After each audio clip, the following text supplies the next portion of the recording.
ಕೇಳುವವರು, ನಾನು ಹೇಳುವವರು, ಎಲ್ಲರ ಮನಸ್ಸಲ್ಲೂ, ಕಿವಿಯಲ್ಲೂ, ನಾಲಿಗೆಯಲ್ಲೂ ಕೂಡ ಆ ಭಗವತಿ ಯಾವ್ಯಾವ ರೂಪದಲ್ಲಿ ಇರ್ಬೇಕು ಆಯಾಯ ರೂಪದಲ್ಲಿ ಇದ್ದುಕೊಂಡು ನಮ್ಮನ್ನ ಕಾಪಾಡ್ಲಿ ಮತ್ತು ನಮ್ಗೆ ಇನ್ನು ಉಳಿದಿರುವ ಸಮಯದಲ್ಲಿ ಅದನ್ನ ಅರ್ಥ ಮಾಡಿಕೊಳ್ಳುವಂತಹ ಶಕ್ತಿಯನ್ನು ಕೊಡ್ಲಿ ಅಂತ ಪ್ರಾರ್ಥನೆ ಮಾಡ್ತಾ ಮುಂದುವರಿಸ್ತೇನೆ. ದೇವಿ ಮಹಾತ್ಮೆ ಅಂತಂದ್ರೆ ಏನು ಅಂತ ಒಂದು ಚಿಕ್ಕದಾಗಿ ಒಂದು 2-3 ವಾಕ್ಯದಲ್ಲಿ ತಿಳ್ಕೊಳ್ಳೋಣ. ಆ ನಂತರ ನಾವು ಕವಚಕ್ಕೆ ಬರೋಣ. ದೇವಿ ಮಹಾತ್ಮೆ ಅಂತ ಅಂದ್ರೆ ಒಟ್ಟು 18 ಪುರಾಣಗಳು ಇವೆ ಅಂತ ಹೇಳ್ತಾರೆ ನಮ್ಮ ಗ್ರಂಥಗಳು. ಅಷ್ಟಾದಶ ಪುರಾಣಾನಿ ಅಂತ ಹೇಳ್ತಾರೆ. ಅದರಲ್ಲಿ ಮಾರ್ಕಂಡೇಯ ಪುರಾಣ ಅಂತ ಒಂದು ಪುರಾಣ ಇದೆ. ಆ ಮಾರ್ಕಂಡೇಯ ಪುರಾಣದಲ್ಲಿ ಬರುವಂತಹ ಒಂದು ಭಾಗ ದೇವಿ ಮಹಾತ್ಮ್ಯಂ ಅಂತ. ಈ ದೇವಿ ಮಹಾತ್ಮೆಗೆ ದುರ್ಗಾ ಸಪ್ತಶತಿ ಅಂತ ಕರೀತಾರೆ, ಇನ್ನೊಂದು ಚಂಡೀ ಪಾಠ ಅಂತ ಕರೀತಾರೆ. ಇವೆಲ್ಲವೂ ಇದರಲ್ಲಿ ಬರುವಂತಹ ಎಲ್ಲ ಶ್ಲೋಕಗಳು ಮಂತ್ರಕ್ಕೆ ಸಮಾನ ಅಂತ ಕರೀತಾರೆ. ದುರ್ಗಾ ಸಪ್ತಶತಿ ಅಂತಂದ್ರೆ ಸಪ್ತ ಅಂದ್ರೆ 7, ಶತ ಅಂದ್ರೆ 100, ಸಪ್ತಶತಿ ಅಂತ ಒಟ್ಟು ಸೇರುವಾಗ 700 ಅಂತ. ದುರ್ಗೆಯನ್ನು ವರ್ಣನೆ ಮಾಡುವಂತಹ ಅವಳ ಸಾಹಸ, ಅವಳ ವರ್ಣನೆ, ದುಷ್ಟರನ್ನ ನಿರ್ನಾಮ ಮಾಡಿದಂತಹ ಆ ಸಂದರ್ಭಗಳು, ಅವಳನ್ನು ಕೊಂಡಾಡಿದ್ದು ಎಲ್ಲವನ್ನು ಸೇರಿಸಿ ಒಟ್ಟು 700 ಶ್ಲೋಕಗಳನ್ನ ಹೊಂದಿವೆ ಈ ಭಾಗ. ಆದ್ರಿಂದ ಇದನ್ನ ಸಪ್ತಶತಿ ಅಂತ ಕರೀತಾರೆ. ಈ ಸಪ್ತಶತಿಯನ್ನ ದೇವಿ ಮಹಾತ್ಮೆ ಅಂತಾನೂ ಕರೀತಾರೆ. ಈ ದೇವಿ ಮಹಾತ್ಮೆಯಲ್ಲಿ ಒಟ್ಟು 3 ಭಾಗ ಇವೆ. ಪ್ರಥಮ ಚರಿತ್ರೆ, ಮಧ್ಯಮ ಚರಿತ್ರೆ ಮತ್ತು ಉತ್ತಮ ಚರಿತ್ರೆ ಅಂತ. ಪ್ರಥಮ ಚರಿತ್ರೆಯಲ್ಲಿ ಆ ದುರ್ಗಾ ಅವಳ ಬಗ್ಗೆ ಹೇಳ್ತಾರೆ. ದುರ್ಗೆ ಆ ಪ್ರಥಮ ಚರಿತ್ರೆಯ ದೇವತೆಯಾಗಿರ್ತಾಳೆ. ಮಧ್ಯಮ ಚರಿತ್ರೆಯ ದೇವತೆ ಲಕ್ಷ್ಮಿ ಆಗಿರ್ತಾಳೆ. ಉತ್ತಮ ಚರಿತ್ರೆಯ ದೇವತೆ ಸರಸ್ವತಿ ಆಗಿರ್ತಾಳೆ. ಅಂದ್ರೆ ನಾವು ತಿಳ್ಕೊಳ್ಬೇಕೇನು ಅಂದ್ರೆ ದುರ್ಗಾ, ಲಕ್ಷ್ಮಿ, ಸರಸ್ವತಿ ಇವರೆಲ್ಲರೂ ಒಬ್ಬರೇ, ಬೇರೆ ಬೇರೆ ಸಂದರ್ಭದಲ್ಲಿ ಬೇರೆ ಬೇರೆ ರೂಪದಲ್ಲಿ ಅವ್ರು ಬರ್ತಾರೆ. ಹೇಗೆ ಅಂತಂದ್ರೆ ದುಷ್ಟರನ್ನು ಶಿಕ್ಷಣೆ ಮಾಡುವಾಗ ದುಷ್ಟರಿಗೆ ಶಿಕ್ಷೆಯನ್ನು ಕೊಡುವ ಸಂದರ್ಭದಲ್ಲಿ ಅವಳು ದುರ್ಗೆ ಆಗಿರ್ತಾಳೆ. ನಮ್ಮ ಆಸೆ ಆಕಾಂಕ್ಷೆಗಳನ್ನು ಬದುಕಿನಲ್ಲಿ ತೀರಿಸ್ಲಿಕ್ಕೆ ಲಕ್ಷ್ಮಿ ಆಗಿರ್ತಾಳೆ ಮತ್ತು ವಿದ್ಯೆಯನ್ನು ಪ್ರದಾನ ಮಾಡುವ ಸಂದರ್ಭದಲ್ಲಿ ಅವಳು ಸರಸ್ವತಿ ಆಗಿರ್ತಾಳೆ ಅಂತ ಸ್ಥೂಲವಾಗಿ ನಾವು ತಿಳ್ಕೊಳ್ಬಹುದು. ಈಗ ನಾವು ದೇವಿ ಮಹಾತ್ಮೆಯ ಇವತ್ತು ನಾವು ಏನ್ ಹೇಳಲಿಕ್ಕಿದ್ದೇವೋ ಆ ವಿಷಯಕ್ಕೆ ಬರೋಣ. ಪ್ರಥಮ ಚರಿತ್ರೆ, ಮಧ್ಯಮ ಚರಿತ್ರೆ, ಉತ್ತಮ ಚರಿತ್ರೆ ಅನ್ನೋದು ದೇವಿಯ ನಿಜವಾದ ಸಾಹಸಗಳನ್ನು ಆರಂಭ ಮಾಡುವಾಗ ಇರುವಂತಹ ವಿಷಯ. ಆದ್ರೆ ನಾವಿವತ್ತು ತಿಳ್ಕೊಳ್ಳೋದು ಏನು ಅಂದ್ರೆ ದೇವಿ ಕವಚಂ. ದೇವಿಯ ಕವಚಂ ಅಂದ್ರೆ ಇದು ಎಲ್ಲಿಂದ ಆರಂಭ ಆಗುತ್ತೆ ಅಂತ ನೋಡೋಣ. ಮಾರ್ಕಂಡೇಯ ಪುರಾಣ ಅಂತ ನಾನು ಈಗಾಗ್ಲೇ ಹೇಳಿದೆ ನಿಮ್ಗೆ. ಮಾರ್ಕಂಡೇಯ ಪುರಾಣ ಯಾವುದೇ ಒಂದು ನಮ್ಮ ಗ್ರಂಥಗಳಲ್ಲಿ ಯಾವುದೇ ಒಂದು ಕಥೆ ಆರಂಭ ಆಗ್ಬೇಕಾದ್ರೆ ಅದು ಪ್ರಶ್ನೆಯಿಂದ ಆರಂಭವಾಗುದು.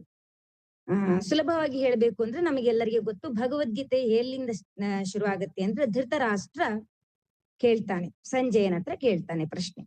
ಅದೇ ರೀತಿಯಲ್ಲಿ ಇಲ್ಲಿ ಕೂಡ ಮಾರ್ಕಂಡೇಯ ಎನ್ನುವಂತಹ ಹೆಸರಿನ ಮುನಿಯು ಪ್ರಶ್ನೆ ಕೇಳ್ತಾನೆ.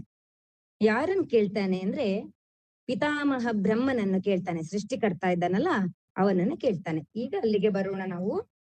ಕವಚಂ ಇಲ್ಲಿ ನಮ್ಗೆ ಅವಶ್ಯಕತೆ ಇಲ್ಲ. ಇದು ಪಾರಾಯಣ ಮಾಡುವಾಗ ಅಂದ್ರೆ ಶ್ರೀ ಚಂಡೀ ಕವಚಸ್ಯ ಬ್ರಹ್ಮ ಋಷಿ ಅನುಷ್ಠುಪ್ ಛಂದಃ ಚಾಮುಂಡಾ ದೇವತಾ, ಇದರ ಬಗ್ಗೆ ಅಷ್ಟು ವಿವರಣೆ ಇಲ್ಲಿ ಪ್ರಸ್ತುತ ಇಲ್ಲ.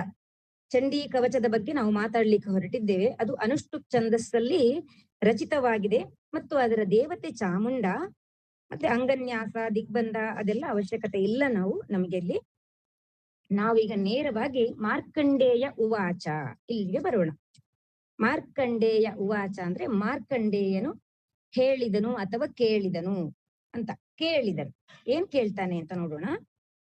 ಓಂ ಯದ್ಗುಹ್ಯಂ ಪರಮಂ ಲೋಕೆ ಸರ್ವರಕ್ಷಾಕರಂ ನೃಣಾಂ ಯನ್ನ ಕಸ್ಯಚಿದಾಖ್ಯಾತಂ ತನ್ಮೇ ಬ್ರೂಹಿ ಪಿತಾಮಹ.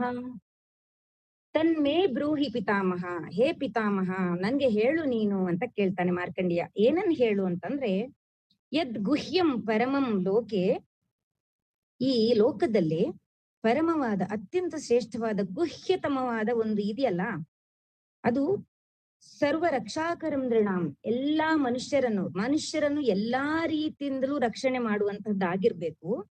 ಮತ್ತು ಯತ್ ನ ಕಸ್ಯಚಿತ್ ಆಖ್ಯಾತಂ, ಇದುವರೆಗೆ ಯಾರಿಂದೂ ಅದು ಹೇಳಲ್ಪಟ್ಟಿರಬಾರದು.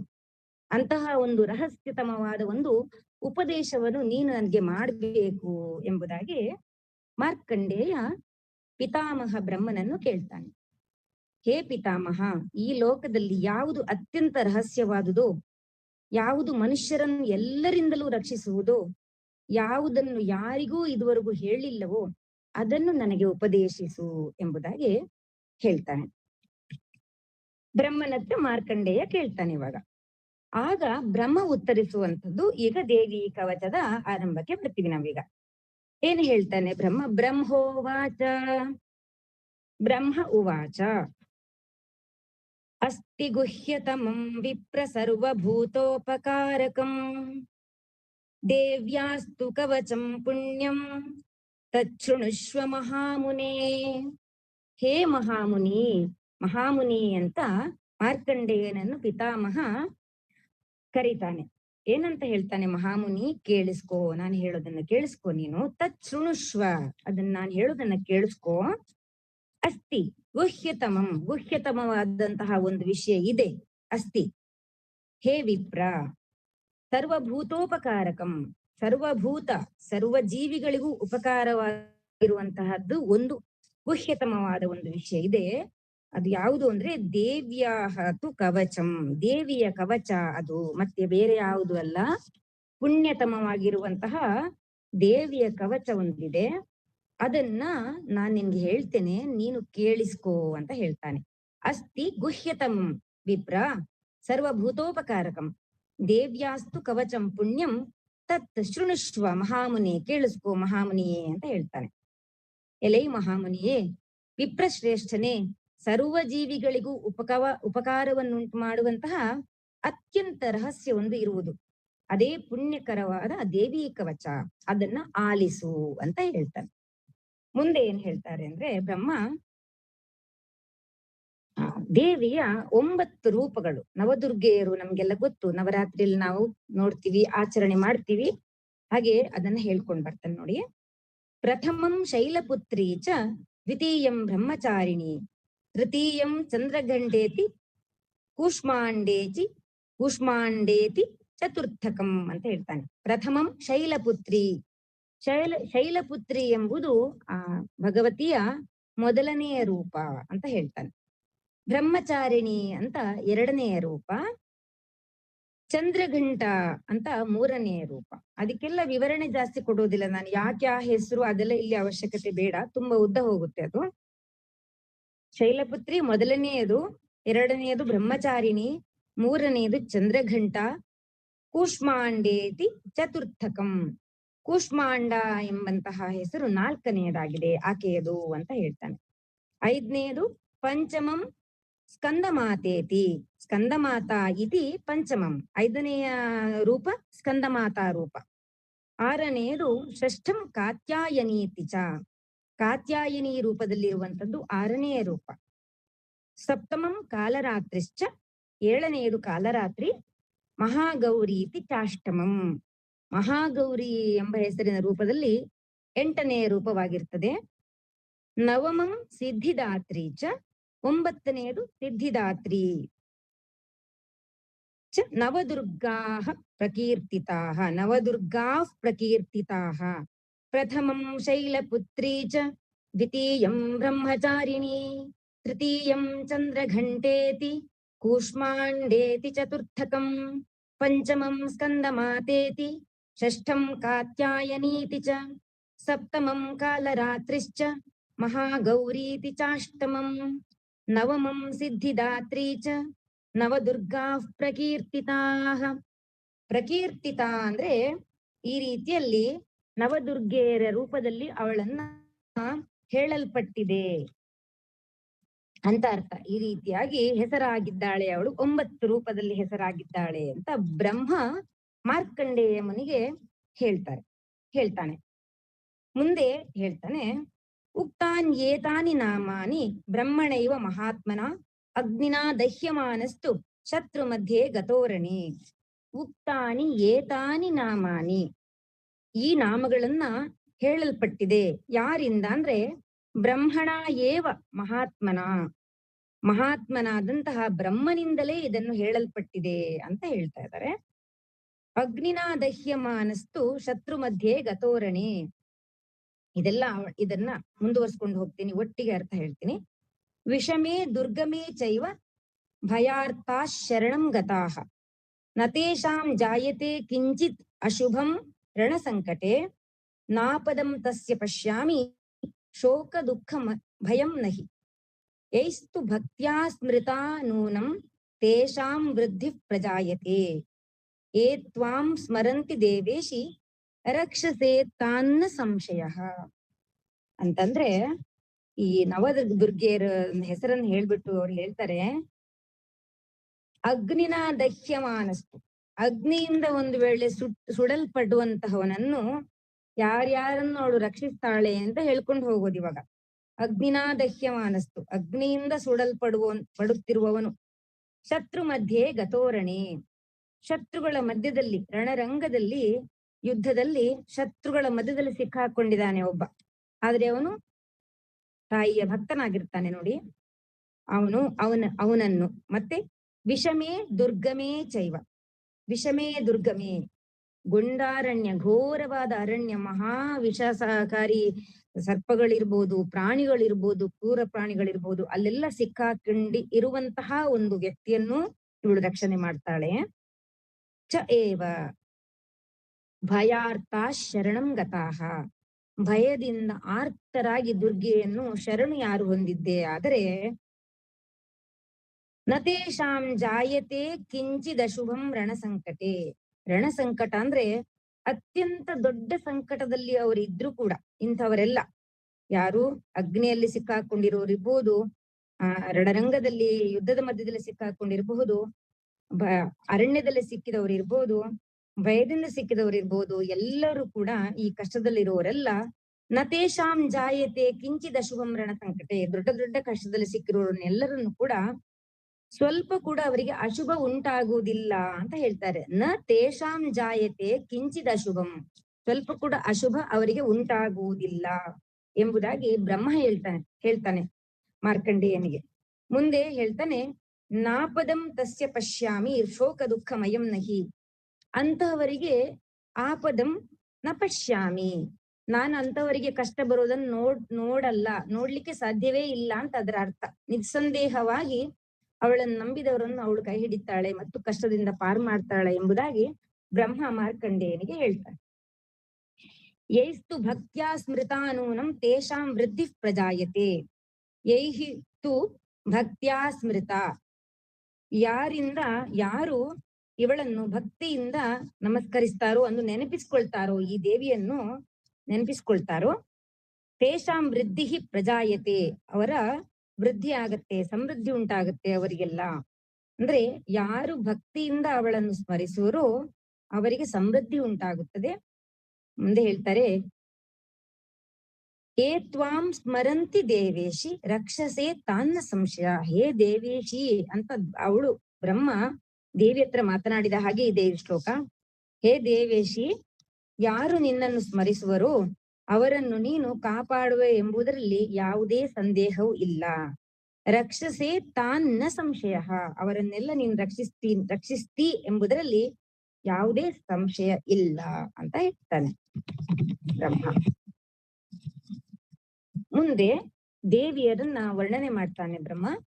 ಹೇಗೆ ಯಾವ ವಾಹನ ಆರೂಢಳಾಗಿ ಇರ್ತಾರೆ ಅಂತ ಹೇಳ್ತಾರೆ ನೋಡು. ಪ್ರೇತ ಸಂಸ್ಥಾ, ಸ್ವಲ್ಪ ನೋಡ. ಉಕ್ತಾನ್ಯೇತಾನಿ ನಾಮಾನಿ ಬ್ರಹ್ಮಣೈವ ಮಹಾತ್ಮನಾ ಅಗ್ನಿನಾ ದಹ್ಯಮಾನಸ್ತು ಶತ್ರು ಮಧ್ಯೆ ಗತೋರಣೆ ವಿಷಮೇ ದುರ್ಗಮೇ ಚೈವ ಭಯಾರ್ಥಾ ಶರಣಂ ಗತಾಃ ನ ತೇಷಾಂ ಜಾಯತೆ ಕಿಂಚಿದಶುಭಂ ರಣಸಂಕಟೆ ನಾಪದಂ ತಸ್ಯ ಪಶ್ಯಾಮಿ ಶೋಕ ದುಃಖ ಭಯಂ ನಹಿ ಯೈಸ್ತು ಭಕ್ತ್ಯಾ ಸ್ಮೃತಾ ನೂನಂ ತೇಷಾಂ ವೃದ್ಧಿ ಪ್ರಜಾಯತೆ ಏ ತ್ವಾಂ ಸ್ಮರಂತಿ ದೇವೇಶಿ ರಕ್ಷಸೆ ತಾನ್ನ ಸಂಶಯಃ. ಮುಂದೆ ನೋಡೋಣ. ಯಾರ ವಾಹನ ಎಂತದ್ದು ಅಂತ ಈಗ ಹೇಳ್ತಾನೆ ನೋಡಿ. ಪ್ರೇತ ಸಂಸ್ಥಾತು ಚಾಮುಂಡಾ ವಾರಾಹಿ ಮಹಿಷಾಸನ. ಐಂದ್ರಿ ಗಜ ಸಮಾರೂಢ ವೈಷ್ಣವಿ ಗರುಡಾಸನ.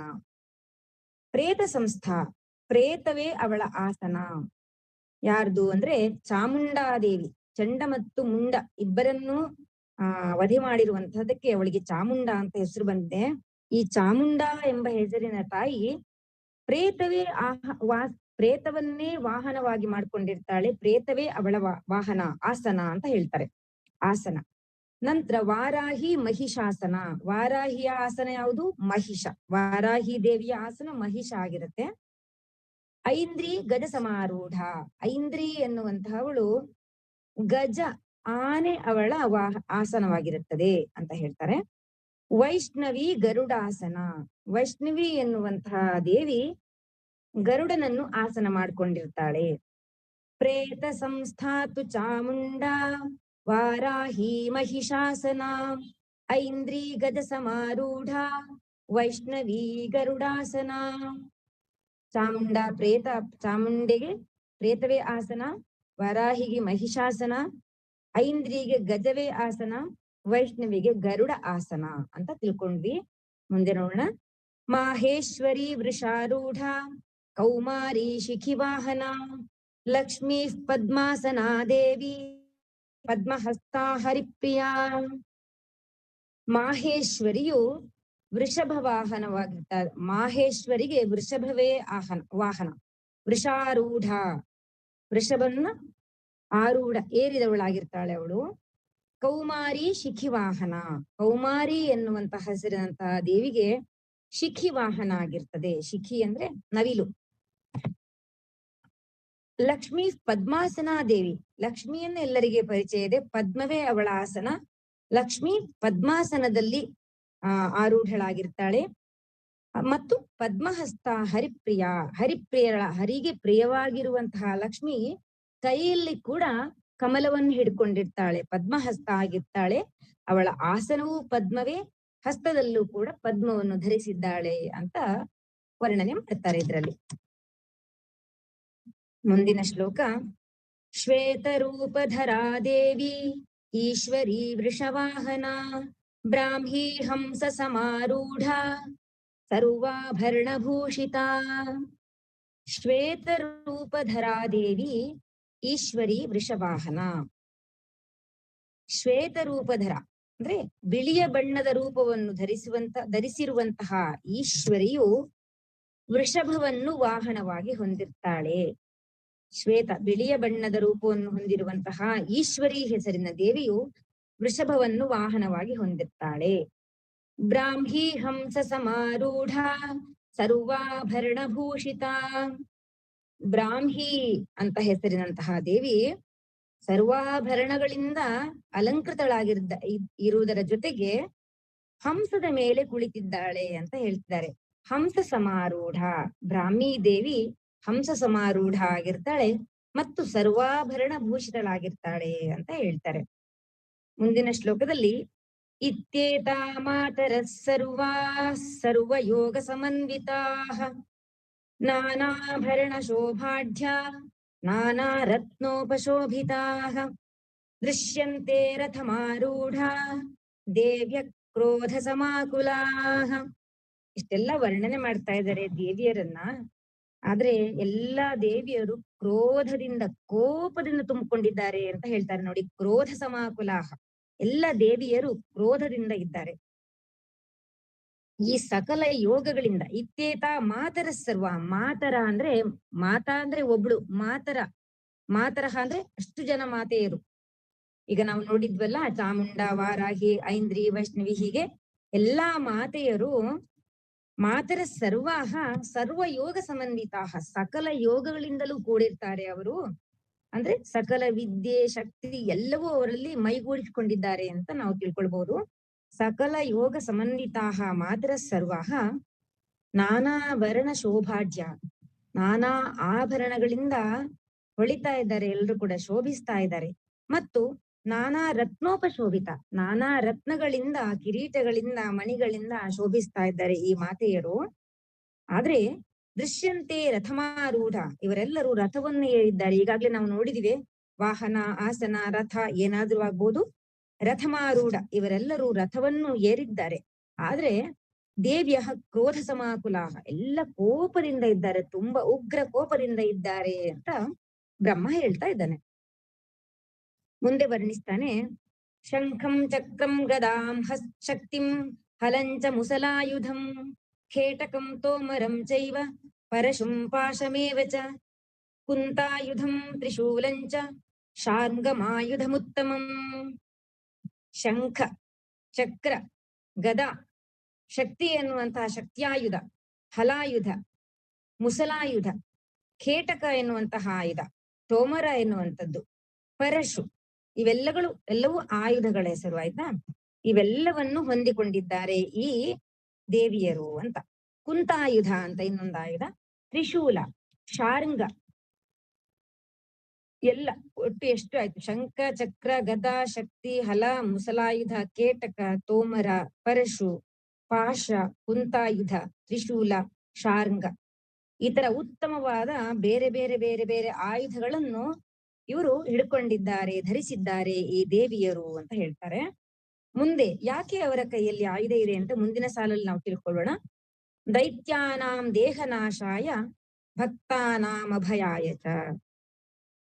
ದೈತ್ಯರ ದೇಹವನ್ನು ನಾಶ ಮಾಡಲಿಕ್ಕೆ ಹಾಗೂ ಭಕ್ತಾನಾಂ ಅಭಯಾಯ ಚ, ಭಕ್ತರಿಗೆ ಅಭಯವನ್ನು ಕೊಡ್ಲಿಕ್ಕೆ, ನೀವೇನ್ ಹೆದರಬೇಡಿ, ನಾನ್ ನಿಮ್ಮನ್ನು ರಕ್ಷಿಸ್ತೇನೆ ಅಂತ ತೋರಿಸ್ಲಿಕ್ಕೆ, ಅಭಯಕ್ಕೋಸ್ಕರ ಮತ್ತು ದೈತ್ಯರಿಗೆ ಶಿಕ್ಷೆ ಕೊಡ್ಲಿಕ್ಕೆ ಮತ್ತು ಅವರನ್ನು ವಧಿಸ್ಲಿಕ್ಕೋಸ್ಕರ ಈ ಎಲ್ಲ ಮಾತೆಯರು ಕೋಪದಿಂದ ಇದ್ದಾರೆ ಮತ್ತು ಆಯುಧಗಳನ್ನು ಹಿಡಿದಿದ್ದಾರೆ ಎಂಬುದಾಗಿ ಇಲ್ಲಿ ಬ್ರಹ್ಮ ಹೇಳ್ತಾ ಇದ್ದಾನೆ. ಧಾರಯಂತ್ಯಾಯುಧಾನೀತ್ಥಂ ಧಾರಯಂತ್ಯಾಯುಧಾನೀತ್ಥಂ ದೇವಾನಾಂಚ ಹಿತಾಯ ವೈ.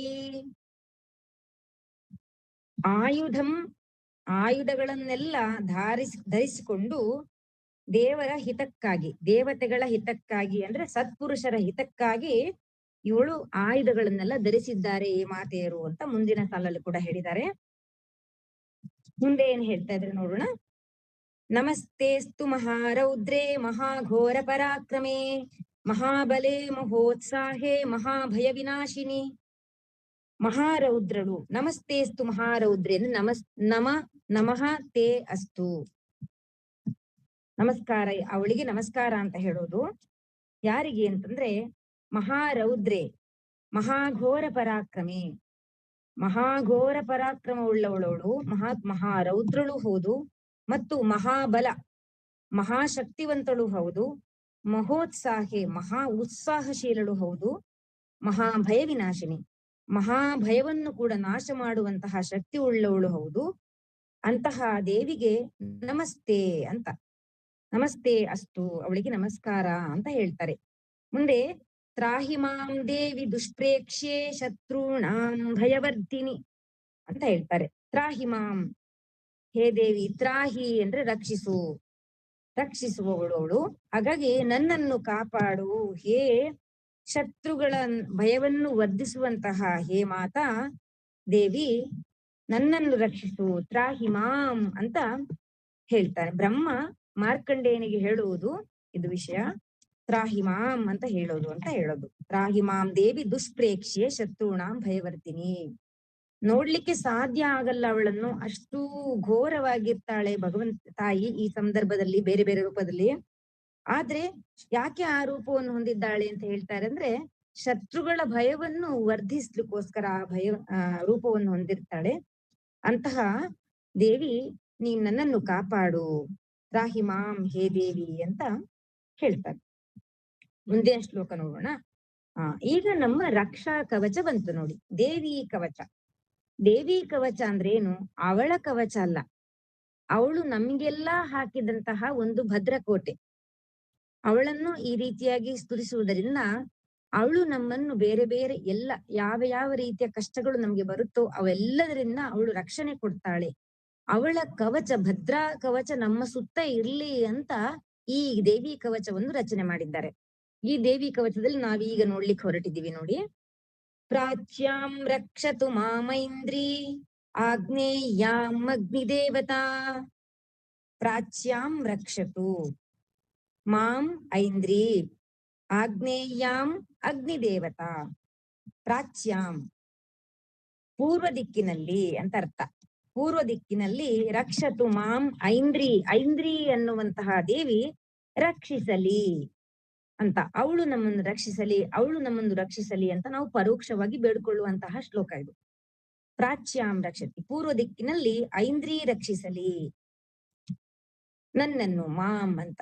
ಆಗ್ನೇಯಾಂ ಅಗ್ನಿದೇವತಾ, ಆಗ್ನೇಯ ದಿಕ್ಕಿನಲ್ಲಿ ಅಗ್ನಿದೇವತಾ ಎನ್ನುವ ಹೆಸರಿನಿಂದ ರಕ್ಷಣೆ ಮಾಡ್ಲಿ ಅಂತ, ಅಗ್ನಿದೇವತಾ ರಕ್ಷಿಸಲಿ ಅಂತ. ದಕ್ಷಿಣೇವತು ವಾರಾಹಿ ನೈಋತ್ಯಾಂ ಖಡ್ಗಧಾರಿಣಿ, ದಕ್ಷಿಣೇವತು ಅಂದ್ರೆ ದಕ್ಷಿಣೆ ಅವತು ಅಂತ, ಅವತು ಅಂದ್ರೆ ರಕ್ಷಿಸಲಿ ಅಂತ ಅರ್ಥ. ದಕ್ಷಿಣ ದಿಕ್ಕಿನಲ್ಲಿ ವಾರಾಹಿ ರೂಪದಲ್ಲಿ ರಕ್ಷಿಸಲಿ ಅಂತ ಹೇಳ್ತಾ ಇದಾರೆ. ನೈಋತ್ಯ ದಿಕ್ಕಿನಲ್ಲಿ ಖಡ್ಗಧಾರಿಣಿ ಅನ್ನುವಂತ ಹೆಸರಿನ ದೇವಿ ರಕ್ಷಿಸಲಿ ಅಂತ. ಹೀಗೆ ಮುಂದುವರಿಯುತ್ತದೆ ಇದು ಬೇರೆ ಬೇರೆ ಬೇರೆ ಬೇರೆ ಭಾಗಗಳಲ್ಲಿ ಮತ್ತು ಬೇರೆ ಬೇರೆ ದೇಹದ ಅಂಗಗಳಲ್ಲಿ ಯಾವ ಯಾವ ರೂಪದಲ್ಲಿ ಅವಳು ನಮ್ಮನ್ನು ರಕ್ಷಣೆ ಮಾಡ್ಲಿ ಅಂತ ಹೇಳ್ತಾ ಹೋಗ್ತಾರೆ. ಮುಂದಿನ ಶ್ಲೋಕದಲ್ಲಿ ನೋಡೋಣ. ಪ್ರತೀಚ್ಯಾಂ ವಾರುಣಿ ರಕ್ಷೇದ್ವಾಯವ್ಯಾಂ ಮೃಗವಾಹಿನಿ, ಉದೀಚ್ಯಾಂ ಪಾತು ಕೌಮಾರಿ ಈಶಾನ್ಯಾಂ ಶೂಲಧಾರಿಣಿ. ಪ್ರತೀಚ್ಯಾಂ ಅಂದ್ರೆ ಪಶ್ಚಿಮ ದಿಕ್ಕು, ಪಶ್ಚಿಮ ದಿಕ್ಕಿನಲ್ಲಿ ವಾರುಣಿ ದೇವಿಯು ರಕ್ಷಿಸಲಿ. ವಾಯವ್ಯಾಂ ಮೃಗವಾಹಿನಿ, ವಾಯವ್ಯ ದಿಕ್ಕಿನಲ್ಲಿ ಮೃಗವಾಹಿನಿ ಎನ್ನುವಂತಹ ದೇವಿ ರಕ್ಷಿಸಲಿ.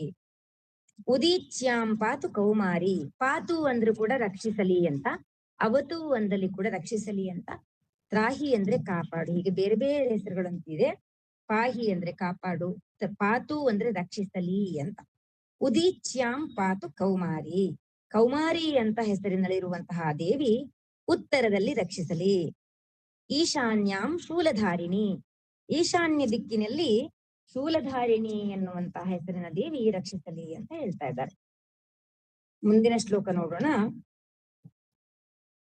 ಊರ್ಧ್ವಂ ಬ್ರಹ್ಮಾಣಿ ಮೇ ರಕ್ಷೇದ್ ಅಧಸ್ತಾದ್ವೈಷ್ಣವಿ ತಥಾ. ಊರ್ಧ್ವಂ ಬ್ರಹ್ಮಾಣಿ, ಈ ಬ್ರಹ್ಮಾಣಿ ಅಂತ ದೀರ್ಘ ಇರ್ಬೇಕು, ಇಲ್ಲಿ ರಸ್ವ ಅಲ್ಲ. ಊರ್ಧ್ವಂ ಬ್ರಹ್ಮಾಣಿ ಮೇ ರಕ್ಷೇತ್, ಊರ್ಧ್ವ ಅಂದ್ರೆ ಮೇಲೆ, ನನ್ನ ಮೇಲುಗಡೆಯಲ್ಲಿ ಬ್ರಹ್ಮಾಣಿ ಎನ್ನುವ ಹೆಸರಿನ ದೇವಿ ರಕ್ಷಿಸಲಿ. ಅಧಸ್ತಾತ್ ವೈಷ್ಣವಿ, ಕೆಳಗಡೆಯಲ್ಲಿ ವೈಷ್ಣವಿ ಎನ್ನುವಂತಹ ದೇವಿ ರಕ್ಷಿಸಲಿ. ತಥಾ ಹಾಗೆ ಅಂತ ಶ್ಲೋಕದ ಛಂದಸ್ಸು ಸರಿಯಾಗಿ ಕೂತ್ಕೊಳ್ಬೇಕು ಅಂತ ಕೆಲವುದರಲ್ಲಿ ತು ಅಂತ ಸೇರಿಸ್ತಾರೆ, ಕೆಲವು ಕಡೆ ಚ ಅಂತ ಸೇರಿಸ್ತಾರೆ, ಕೆಲವು ಕಡೆ ತಥಾ ಅಂತ ಸೇರಿಸ್ತಾರೆ. ಎಲ್ಲಿ ಅಕ್ಷರಗಳು ಕರೆಕ್ಟ್ ಆಗಿ ಫಿಟ್ ಆಗಿವೆ ಅಲ್ಲಿ ಆ ಅಕ್ಷರಗಳನ್ನು ಆ ಶಬ್ದಗಳನ್ನ ಹಾಕೋದಿಲ್ಲ, ಅಷ್ಟೇ ವಿಷಯ ಅದು.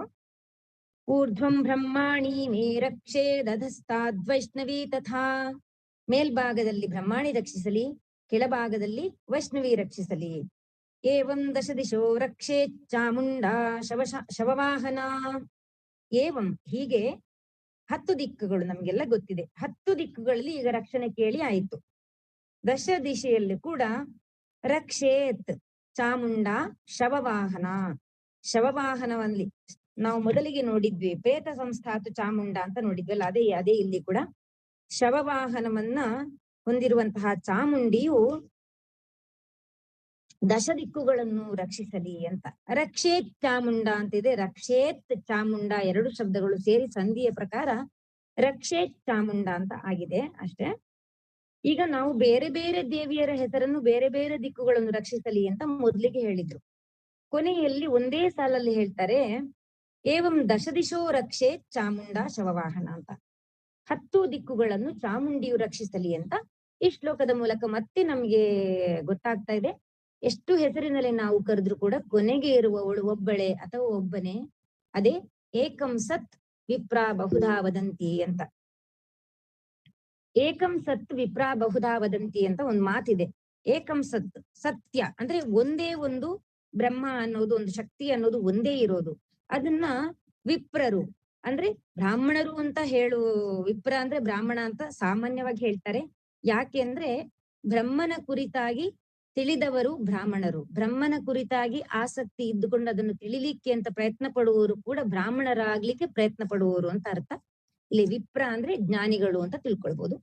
ಏಕಂ ಸತ್ ವಿಪ್ರ ಬಹುಧಾ ವದಂತಿ, ತಿಳಿದವರು ಬೇರೆ ಬೇರೆ ರೂಪಗಳನ್ನ ಹೇಳ್ತಾರೆ. ಹಾಗಾಗಿ ನಮ್ಗೆ ತುಂಬಾ ದೇವರುಗಳಿದ್ದಾರೆ ಅಂತ ಅನ್ಸುತ್ತೆ, ಆದ್ರೆ ಎಲ್ಲವೂ ಒಂದೇ ಶಕ್ತಿ ಅಂತ ಇಲ್ಲಿ ಪುನಃ ಈ ಶ್ಲೋಕದಲ್ಲಿ ನಾವು ಈ ಲೈನಲ್ಲಿ ಅರ್ಥ ಮಾಡ್ಕೊಳ್ಬಹುದು. ಏವಂ ದಶ ದಿಶೋ ರಕ್ಷೆ ಚಾಮುಂಡಾ ಶವವಾಹನ, 10 ದಿಕ್ಕುಗಳಲ್ಲಿ ಚಾಮುಂಡಿಯು ರಕ್ಷಣೆ ಮಾಡಲಿ ಅಂತ ಹೇಳ್ತಾರೆ. ಮುಂದಿನ ಶ್ಲೋಕ ನೋಡೋಣ. ಜಯಾ ಮೇ ಚಾಗ್ರತಃ ಪಾತು ವಿಜಯಾ ಪಾತು ಪೃಷ್ಠತಃ, ಅಜಿತಾ ವಾಮ ಪಾರ್ಶ್ವೇತು ದಕ್ಷಿಣೇ ಚಾಪರಾಜಿತಾ. ಜಯಾ ಮೇ ಚಾಗ್ರತಃ ಪಾತು, ಇಲ್ಲಿ ಪಾತು ಪಾತು ಅಂತ ಬರುತ್ತೆ ಅಂದ್ರೆ ರಕ್ಷಿಸಲಿ ಅಂತ ತಿಳ್ಕೊಳ್ಬೇಕು. ಜಯ ಅನ್ನುವಂತಹ ದೇವಿ ಅಗ್ರತಃ ಪಾತು, ಅಗ್ರತಃ ಅಂದ್ರೆ ಮುಂದೆ ರಕ್ಷಿಸಲಿ ಅಂತ. ವಿಜಯ ಪಾತು ಪೃಷ್ಠತಃ, ವಿಜಯ ಅನ್ನುವಳು ಹಿಂದಿನ ಭಾಗದಿಂದ ರಕ್ಷಿಸಲಿ. ಅಜಿತಾ ವಾಮ ಪಾರ್ಶ್ವೆ, ಅಜಿತಾ ಎನ್ನುವಂತಹ ದೇವಿ ಎಡಭಾಗದಲ್ಲಿ ರಕ್ಷಿಸಲಿ. ದಕ್ಷಿಣೇ ಚಾಪರಾಜಿತ, ದಕ್ಷಿಣ ಭಾಗದಲ್ಲಿ ಅಪರಾಜಿತ. ಚ ಅಪರಾಜಿತ ಅಂತ ಇದೆ, ಚ ಅಪರಾಜಿತ ಅಂತ ಇಲ್ಲಿ ಅರ್ಥ. ಚಾಪರಾಜಿತ ದಕ್ಷಿಣ ಭಾಗದಲ್ಲಿ ಅಂದ್ರೆ ಬಲಭಾಗದಲ್ಲಿ ಅಪರಾಜಿತೆಯು ರಕ್ಷಿಸಲಿ, ಎಡಭಾಗದಲ್ಲಿ ಅಜಿತಾ ರಕ್ಷಿಸಲಿ, ಮುಂಭಾಗದಲ್ಲಿ ಜಯ ರಕ್ಷಿಸಲಿ, ಹಿಂಭಾಗದಲ್ಲಿ ವಿಜಯ ರಕ್ಷಿಸಲಿ ಅಂತ ಕೇಳ್ತಾರೆ. ಕಾಪಾಡಲಿ, ಎಲ್ಲ ಕಡೆಯಿಂದಲೂ ಈ ರೀತಿಯಾಗಿ ಕಾಪಾಡಲಿ ಅಂತ. ಇದೇ ನಮ್ಮ ರಕ್ಷಾ ಕವಚ. ಈಗ ನಾವು ನೋಡ್ತಾ ಇರೋದು ಶಿಖಾ ಮುದ್ಯೋತಿನಿ ರಕ್ಷೆ ಧುಮಾ ಮೂರ್ಧ್ನಿ ವ್ಯವಸ್ಥಿತ, ಮಾಲಾಧಾರಿ ಲಲಾಟೆ ಚ ಭ್ರುವೌ ರಕ್ಷೇದ್ಯಶಸ್ವಿನಿ. ಶಿಖಾಂ ಉದ್ಯೋತಿನಿ ರಕ್ಷೇತ್, ಶಿಖಾಂ ಅಂದ್ರೆ ಶಿಖೆ, ತಲೆ ಕೂದಲು, ಕೂದಲನ್ನು ಉದ್ಯೋತಿನಿ ಅನ್ನುವಂತಹ ದೇವಿ ರಕ್ಷಿಸಲಿ. ಉಮಾ ಮೂರ್ಧ್ನಿ ವ್ಯವಸ್ಥಿತ, ಉಮೆಯು ಮೂರ್ಧ್ನಿ ಶಿರಸ್ಸಿನ ಭಾಗದಲ್ಲಿ, ಮೂರ್ಧ್ನಿ ಅಂತ ಹೇಳ್ತಾರಲ್ಲ ಆ ಭಾಗವನ್ನು ರಕ್ಷಿಸಲಿ ಅಂತ ಹೇಳ್ತಾರೆ. ಮಾಲಾಧಾರಿ ಲಲಾಟೇಚ, ಮಾಲಾಧಾರಿ ಅನ್ನುವಂತಹ ದೇವಿ ಲಲಾಟವನ್ನು ಹಣೆಯನ್ನು ರಕ್ಷಿಸಲಿ. ಭ್ರುವೌ ರಕ್ಷೇತ್ ಯಶಸ್ವಿನಿ, ಹುಬ್ಬುಗಳನ್ನು ಯಶಸ್ವಿನಿಯು ಕಾಪಾಡಲಿ ಅಂತ ಕೇಳ್ತಾರೆ. ಮುಂದಿನದು ತ್ರಿನೇತ್ರಾಚ ಭ್ರುವೋರ್ಮಧ್ಯೆ ಯಮಘಂಟಾ ಚ ನಾಸಿಕೆ, ಶಂಖಿನಿ ಚಕ್ಷುಷೋರ್ಮಧ್ಯೆ ಶ್ರೋತ್ರಯೋರ್ದ್ವಾರವಾಸಿನಿ. ತ್ರಿನೇತ್ರ ಎನ್ನುವಂತಹವಳು ಹುಬ್ಬುಗಳ ಮಧ್ಯೆ, ಭ್ರುವೋರ್ ಮಧ್ಯೆ ಹುಬ್ಬುಗಳ ಮಧ್ಯ ಭಾಗವನ್ನು ರಕ್ಷಿಸಲಿ ಅಂತ ಹೇಳ್ತಾರೆ. ತ್ರಿನೇತ್ರೆಯು ಯಮಘಂಟ ಚ ನಾಸಿಕೆ, ಯಮಘಂಟ ಎನ್ನುವಂತಹವಳು ಹೆಸರಿನವಳು ನಾಸಿಕದಲ್ಲಿ ಮೂಗಿನಲ್ಲಿ ರಕ್ಷಣೆ ಕೊಡ್ಲಿ ಅಂತ ಹೇಳ್ತಾರೆ. ಶಂಖಿನಿ ಚಕ್ಷುಷೋರ್ ಮಧ್ಯೆ, ಶಂಖಿನಿ ಎನ್ನುವಂತಹ ದೇವಿ ಚಕ್ಷು ಅಂದ್ರೆ ಕಣ್ಣು, ಕಣ್ಣುಗಳ ಮಧ್ಯದಲ್ಲಿ ರಕ್ಷಣೆಯನ್ನು ಕೊಡ್ಲಿ ಅಂತ ಹೇಳ್ತಿದ್ದಾರೆ. ಶಂಖಿನಿ ಚಕ್ಷುಷೋರ್ ಮಧ್ಯೆ. ಶ್ರೋತ್ರಯೋರ್ ದ್ವಾರವಾಸಿನಿ, ಶ್ರೋತ್ರ ಅಂದ್ರೆ ಏನು, ಕೇಳುವಂತದ್ದು, ಕೇಳುವುದು ಕಿವಿಯಿಂದ ನಾವು. ಹಾಗಾಗಿ ಕಿವಿಗಳ ಮಧ್ಯದಲ್ಲಿ ಇದ್ದುಕೊಂಡು ಯಾರು ರಕ್ಷಿಸಲಿ ಅಂದ್ರೆ ದ್ವಾರವಾಸಿನಿ ಎನ್ನುವಂತಹ ಹೆಸರಿನ ದೇವಿ ಕಿವಿಗಳ ಮಧ್ಯದಲ್ಲಿ ವಾಸ ಮಾಡಿಕೊಂಡು ರಕ್ಷಣೆ ಮಾಡಲಿ, ರಕ್ಷಿಸಲಿ ಎಂಬುದಾಗಿ ಪ್ರಾರ್ಥನೆ ಮಾಡೋದಿಲ್ಲ. ಮುಂದೆ ನೋಡೋಣ. ಕಪೋಲೌ ಕಾಲಿಕಾ ರಕ್ಷೇತ್ ಕರ್ಣಮೂಲೆ ತು ಶಾಂಕರಿ, ನಾಸಿಕಾಯಾಂ ಸುಗಂಧಾ ಚ ಉತ್ತರೋಷ್ಠೇ ಚ ಚರ್ಚಿಕಾ. ಕಪೋಲ, ಕಪೋಲ ಅಂದ್ರೆ ಕೆನ್ನೆಗಳು, ಎಲ್ಲರಿಗೆ ಗೊತ್ತಿದೆ. ಕಪೋಲಗಳನ್ನು ಕಾಳಿಕಾದೇವಿ ರಕ್ಷಿಸಲಿ. ಕರ್ಣಮೂಲೆ ಕಿವಿಗಳ ಬುಡಗಳು, ಆಯ್ತಾ. ಕರ್ಣಮೂಲೆ ಬರೀ ಕರ್ಣಗಳೆಲ್ಲ ಹೇಳ್ತಾ ಇರೋದು, ಕರ್ಣಮೂಲೆ ಕಿವಿಗಳ ಬುಡಗಳನ್ನು ಶಾಂಕರಿ ಎನ್ನುವವಳು ರಕ್ಷಿಸಲಿ ಅಂತ ಹೇಳ್ತಿದ್ದಾರೆ. ನಾಸಿಕಾಯಾಮ್ ಸುಗಂಧಾಚ, ಹಿಂದೆ ಬಂತು ಮೂಗಿನಲ್ಲಿ ಅಂತ. ಇಲ್ಲಿ ನೋಡಿ, ಸುಗಂಧ ಬರೀ ಮೂಗಿದ್ರೆ ನಮ್ಗೆ ಮೂಗಿರುತ್ತೆ, ಆದ್ರೆ ಮೂಗಿನಲ್ಲಿ ನಮ್ಗೆ ಸುವಾಸನೆ ದುರ್ವಾಸನೆಯನ್ನು ಗುರುತಿಸುವಂತಹ ಶಕ್ತಿ ಬರ್ಬೇಕಲ್ಲ, ಸುಗಂಧ. ಆ ಶಕ್ತಿಯನ್ನ ಕೊಡುವಂತಹವಳು ಯಾರು ಅಂದ್ರೆ ಸುಗಂಧ. ಸುಗಂಧ ಅನ್ನುವಂತಹ ದೇವಿ ನಾಸಿಕದಲ್ಲಿ ಇದ್ದು, ಘ್ರಾಣೇಂದ್ರಿಯದಲ್ಲಿ ಇದ್ದು ವಾಸನಾ ಶಕ್ತಿಯನ್ನು ಕರುಣಿಸಲಿ, ಅದನ್ನು ಕಾಪಾಡಲಿ ಅಂತ ಹೇಳ್ತಾ ಇದ್ದಾರೆ. ಉತ್ತರೋಷ್ಠೇಚ ಚರ್ಚಿಕಾ, ಓಷ್ಠ ಅಂದ್ರೆ ತುಟಿ, ಉತ್ತರೋಷ್ಠ ಅಂದ್ರೆ ಮೇಲ್ಭಾಗದ ತುಟಿ. ಅಲ್ಲಿ ಮೇಲ್ಭಾಗದ ತುಟಿಯನ್ನ ಚರ್ಚಿಕಾ ಅನ್ನುವಂತಹ ದೇವಿ ಕಾಪಾಡಲಿ ಅಂತ ಈ ಶ್ಲೋಕದಲ್ಲಿ ಹೇಳ್ತಾರೆ. ಕಪೋಲವು ಕಾಲಿಕಾ, ಕರ್ಣಮೂಲೆ ಶಾಂಕರಿ, ನಾಸಿಕಾಯಾಮ್ ಸುಗಂಧ, ಉತ್ತರೋಷ್ಠೆ ಚರ್ಚಿಕಾ. ಹೀಗೆ ಮುಂದೆ ನೋಡೋಣ. ಅಧರೇ ಚಾಮೃತಕಲಾ ಜಿಹ್ವಾಯಾಂಚ ಸರಸ್ವತಿ ದಂತಾನ್ ರಕ್ಷತು ಕೌಮಾರಿ ಕಂಠದೇಶೇ ತು ಚಂಡಿಕಾ. ಅಧರ ಆಗ ಈಗ ನಾವು ನೋಡಿದ್ವಿ ಏನಂತ, ಉತ್ತರ ಓಷ್ಠ ಮೇಲಿನ ತುಟಿಗೆ ಉತ್ತರೋಷ್ಠ ಅಂತ ಹೇಳಿದ್ದಾರೆ. ಅಧರ ಅಂದ್ರೆ ಕೆಳ ತುಟಿಯನ್ನ ಹೇಳಿದ್ದಾರೆ. ಅಧರೇ ಚ ಅಮೃತ ಕಲಾ, ಚ ಇಲ್ಲಿ ಚ ಸೇರಿಸಿದ್ದಾರೆ, ಯಾಕಂದ್ರೆ ಛಂದಸ್ಸಿಗೆ ಫಿಟ್ ಆಗ್ಲಿಕ್ಕೋಸ್ಕರ ಅಷ್ಟೇ. ಅಧರೇ ಅಮೃತ ಕಲಾ ಅಂತ ಕೊಡ್ಬಹುದಾಗಿತ್ತು, ಕೊಟ್ಟಿಲ್ಲ. ಅಧರೇ ಚ ಅಮೃತ ಕಲಾ, ಅಧರೇ ಕೆಳತುಟಿಯಲ್ಲಿ ಅಮೃತ ಕಲಾ ಎನ್ನುವಂತಹ ದೇವಿಯು ರಕ್ಷಿಸಲಿ. ಜಿಹ್ವಾಯಾಂಚ ಸರಸ್ವತಿ, ನಾಲಿಗೆಯಲ್ಲಿ ಸರಸ್ವತಿ ರಕ್ಷಿಸಲಿ ಅಂತ, ಅಲ್ಲಿ ನೆಲೆಸಲಿ ಅವಳು ಅಂತ. ಆಗ್ಲೇ ನಾವು ನೋಡಿದ್ವಿ, ವಾಚಿ ನರ್ತಯತು ಅಂತ, ನಮ್ಮ ನಾಲಿಗೆಯಲ್ಲಿ ಸರಸ್ವತಿ ನರ್ತಿಸಲಿ ಅಂತ ಎನ್ನುವ ಹಾಗೆ ಇಲ್ಲಿ ಸರಸ್ವತಿಯು ನಾಲಿಗೆಯನ್ನು ರಕ್ಷಿಸಲಿ ಅಂತ ಹೇಳ್ತಿದ್ದಾರೆ. ದಂತಾನ್ ರಕ್ಷತು ಕೌಮಾರಿ, ದಂತಗಳು ಎಲ್ಲರಿಗೆ ಗೊತ್ತಿದೆ, ದಂತಗಳನ್ನು ಹಲ್ಲುಗಳನ್ನು ಕೌಮಾರಿ ಎನ್ನುವಂತಹ ದೇವಿ ರಕ್ಷಿಸಲಿ. ಕಂಠದೇಶೇತು ಚಂಡಿಕಾ, ಕಂಠದೇಶ ಕುತ್ತಿಗೆಯ ಭಾಗದಲ್ಲಿ ಚಂಡಿಕೆಯು ರಕ್ಷಿಸಲಿ ಅಂತ ಹೇಳ್ತಿದ್ದಾರೆ. ಮುಂದಿನದು ಘಂಟಿಕಾಂ ಚಿತ್ರ ಘಂಟಾಚ ಮಹಾಮಾಯಾಚ ತಾಲುಕೆ ಕಾಮಾಕ್ಷಿ ಚಿಬುಕಂ ರಕ್ಷೇದ್ವಾಚಂ ಮೇ ಸರ್ವಮಂಗಲ. ಘಂಟಿಕಾಂ ಚಿತ್ರ ಘಂಟಾಚ ಮಹಾಮಾಯಾಚ ತಾಲುಕೆ. ಘಂಟಿಕೆ ಅಂದ್ರೆ ಅದು ಕೂಡ ಕುತ್ತಿಗೆಯ ಭಾಗವೇ, ಬಟ್ ಕುತ್ತಿಗೆ ಹೊರಭಾಗ ಅಂತ ಆಗ ನಾವು ನೋಡಿದ್ವಿ ಕಂಠದೇಶದಲ್ಲಿ. ಈಗ ಗಂಟಲನ್ನ ಹೇಳ್ತಾ ಇದ್ದಾರೆ ಅವರು. ಗಂಟಲನ್ನ ಚಿತ್ರಘಂಟ ಎನ್ನುವಂತಹ ದೇವಿ ರಕ್ಷಿಸಲಿ. ಮತ್ತು ತಾಲು ಪ್ರದೇಶ, ಬಾಯಿಯ ಮೇಲ್ಭಾಗ ಒಳಗಡೆ ತಾಲು ಪ್ರದೇಶವನ್ನು ಮಹಾಮಾಯೆ ಎನ್ನುವವಳು ರಕ್ಷಿಸಲಿ. ಮಹಾಮಾಯಾಚ ತಾಲುಕೆ ಅಂತ ಹೇಳ್ತಾರೆ. ಕಾಮಾಕ್ಷಿ ಚಿಬುಕಂ ರಕ್ಷೇತ್, ಚಿಬುಕ ಅಂದ್ರೆ ಗಲ್ಲ, ಗಲ್ಲವನ್ನು ಕಾಮಾಕ್ಷಿ ಎನ್ನುವಂತಹ ದೇವಿ ರಕ್ಷಿಸಲಿ. ಹಾಗೂ ವಾಚಮ್ಮೆ ಸರ್ವಮಂಗಲ, ವಾಗಿಂದ್ರಿಯ ಮಾತನಾಡುವಂತಹ ಇಂದ್ರಿಯ, ಅದನ್ನ ಸರ್ವಮಂಗಲ ಎನ್ನುವಂತಹ ತಾಯಿ ರಕ್ಷಿಸಲಿ ಅಂತ ಹೇಳ್ತಾ ಇದ್ದಾರೆ. ಘಂಟಿಕಾಂ ಚಿತ್ರಘಂಟಾಚ ಮಹಾಮಾಯಾಚ ತಾಲುಕೆ ಕಾಮಾಕ್ಷಿ ಚಿಬುಕಂ ರಕ್ಷೇದ್ ವಾಚಮ್ಮೆ ಸರ್ವಮಂಗಲ ಅಂತ. ಮುಂದೆ ನೋಡೋಣ. ಗ್ರೀವಾಯಾಂ ಭದ್ರಕಾಲಿ ಚ ಪೃಷ್ಠವಂಶೇ ಧನುರ್ಧರಿ ನೀಲಗ್ರೀವಾ ಬಹಿಕಂಠೆ ಕಂಠೆ ನಲಿಕಾಂ ನಲಕೂಬರಿ. ಗ್ರೀವಾ ಅಂದ್ರೆ ಪುನಃ ಕುತ್ತಿಗೆ. ಈ ಕುತ್ತಿಗೆ ಅಂತ ಹೇಳುವಾಗ 2-3 ಸಲ ಕುತ್ತಿಗೆ ಅಂತ ಹೇಳಿದ್ದಾರೆ ಅಂತ ಅನ್ಕೊಳ್ಬಹುದು, ಆದ್ರೆ ಕುತ್ತಿಗೆ ಬೇರೆ ಬೇರೆ ಭಾಗವನ್ನು ಉದ್ದೇಶಿಸಿ ಅವರು ಹೇಳ್ತಾ ಇದ್ದಾರೆ.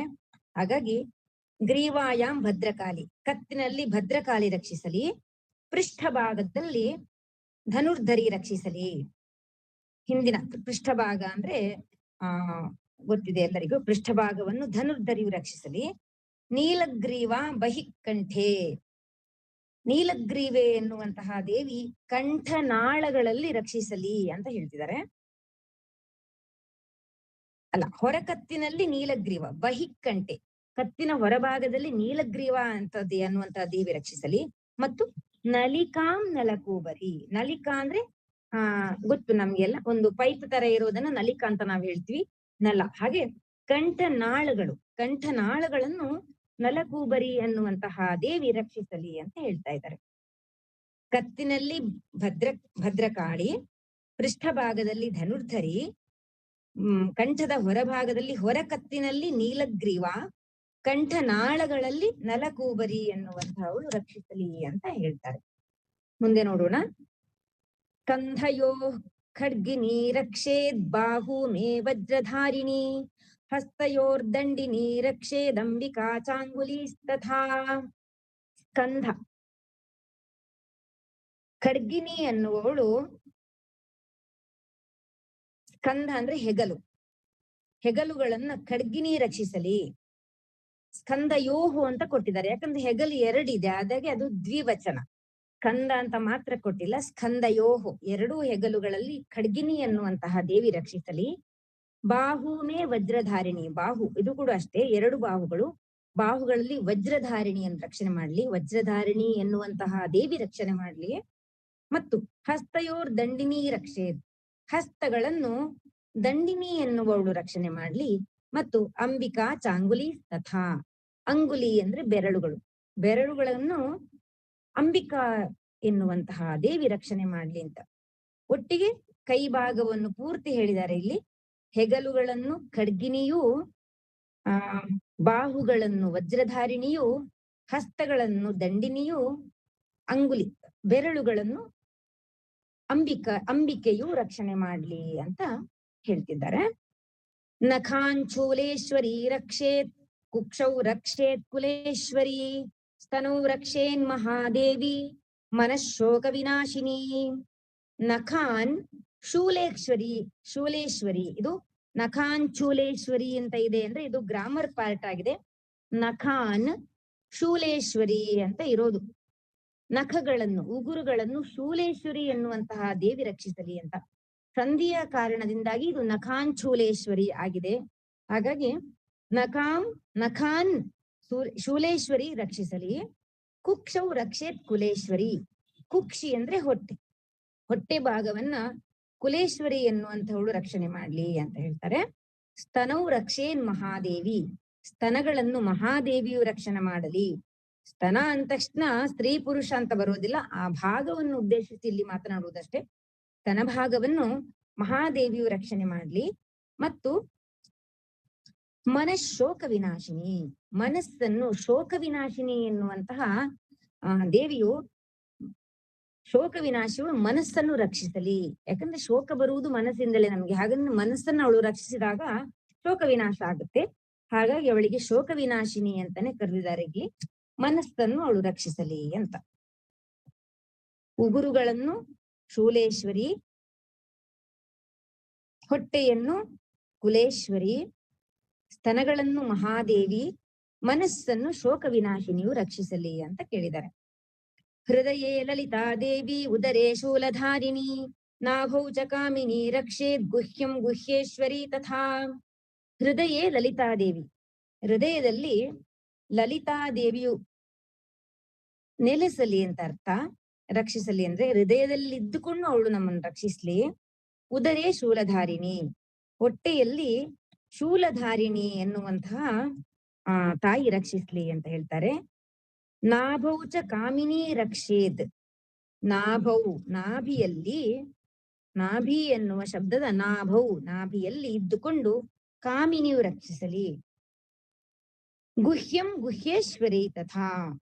ಗುಹ್ಯೇಶ್ವರಿಯು ಗುಹ್ಯವನ್ನು ರಕ್ಷಿಸಲಿ ಅಂದ್ರೆ ಗುಹ್ಯತಮವಾದಂತಹ ಒಂದು ರಹಸ್ಯವನ್ನು ಅವಳು ರಕ್ಷಿಸಲಿ ಅಂತ ಈ ಶ್ಲೋಕದ ಅರ್ಥ. ಹೃದಯದಲ್ಲಿ ಲಲಿತಾದೇವಿ, ಉದರದಲ್ಲಿ ಶೂಲಧಾರಿಣಿ, ಹುಕ್ಕುಳದಲ್ಲಿ ಕಾಮಿನಿ ಮತ್ತು ಗುಹ್ಯದಲ್ಲಿ ಗುಹ್ಯೇಶ್ವರಿ ರಕ್ಷಿಸಲಿ ಅಂತ ಹೇಳಿದ್ದಾರೆ. ಮುಂದಿನ ಶ್ಲೋಕ.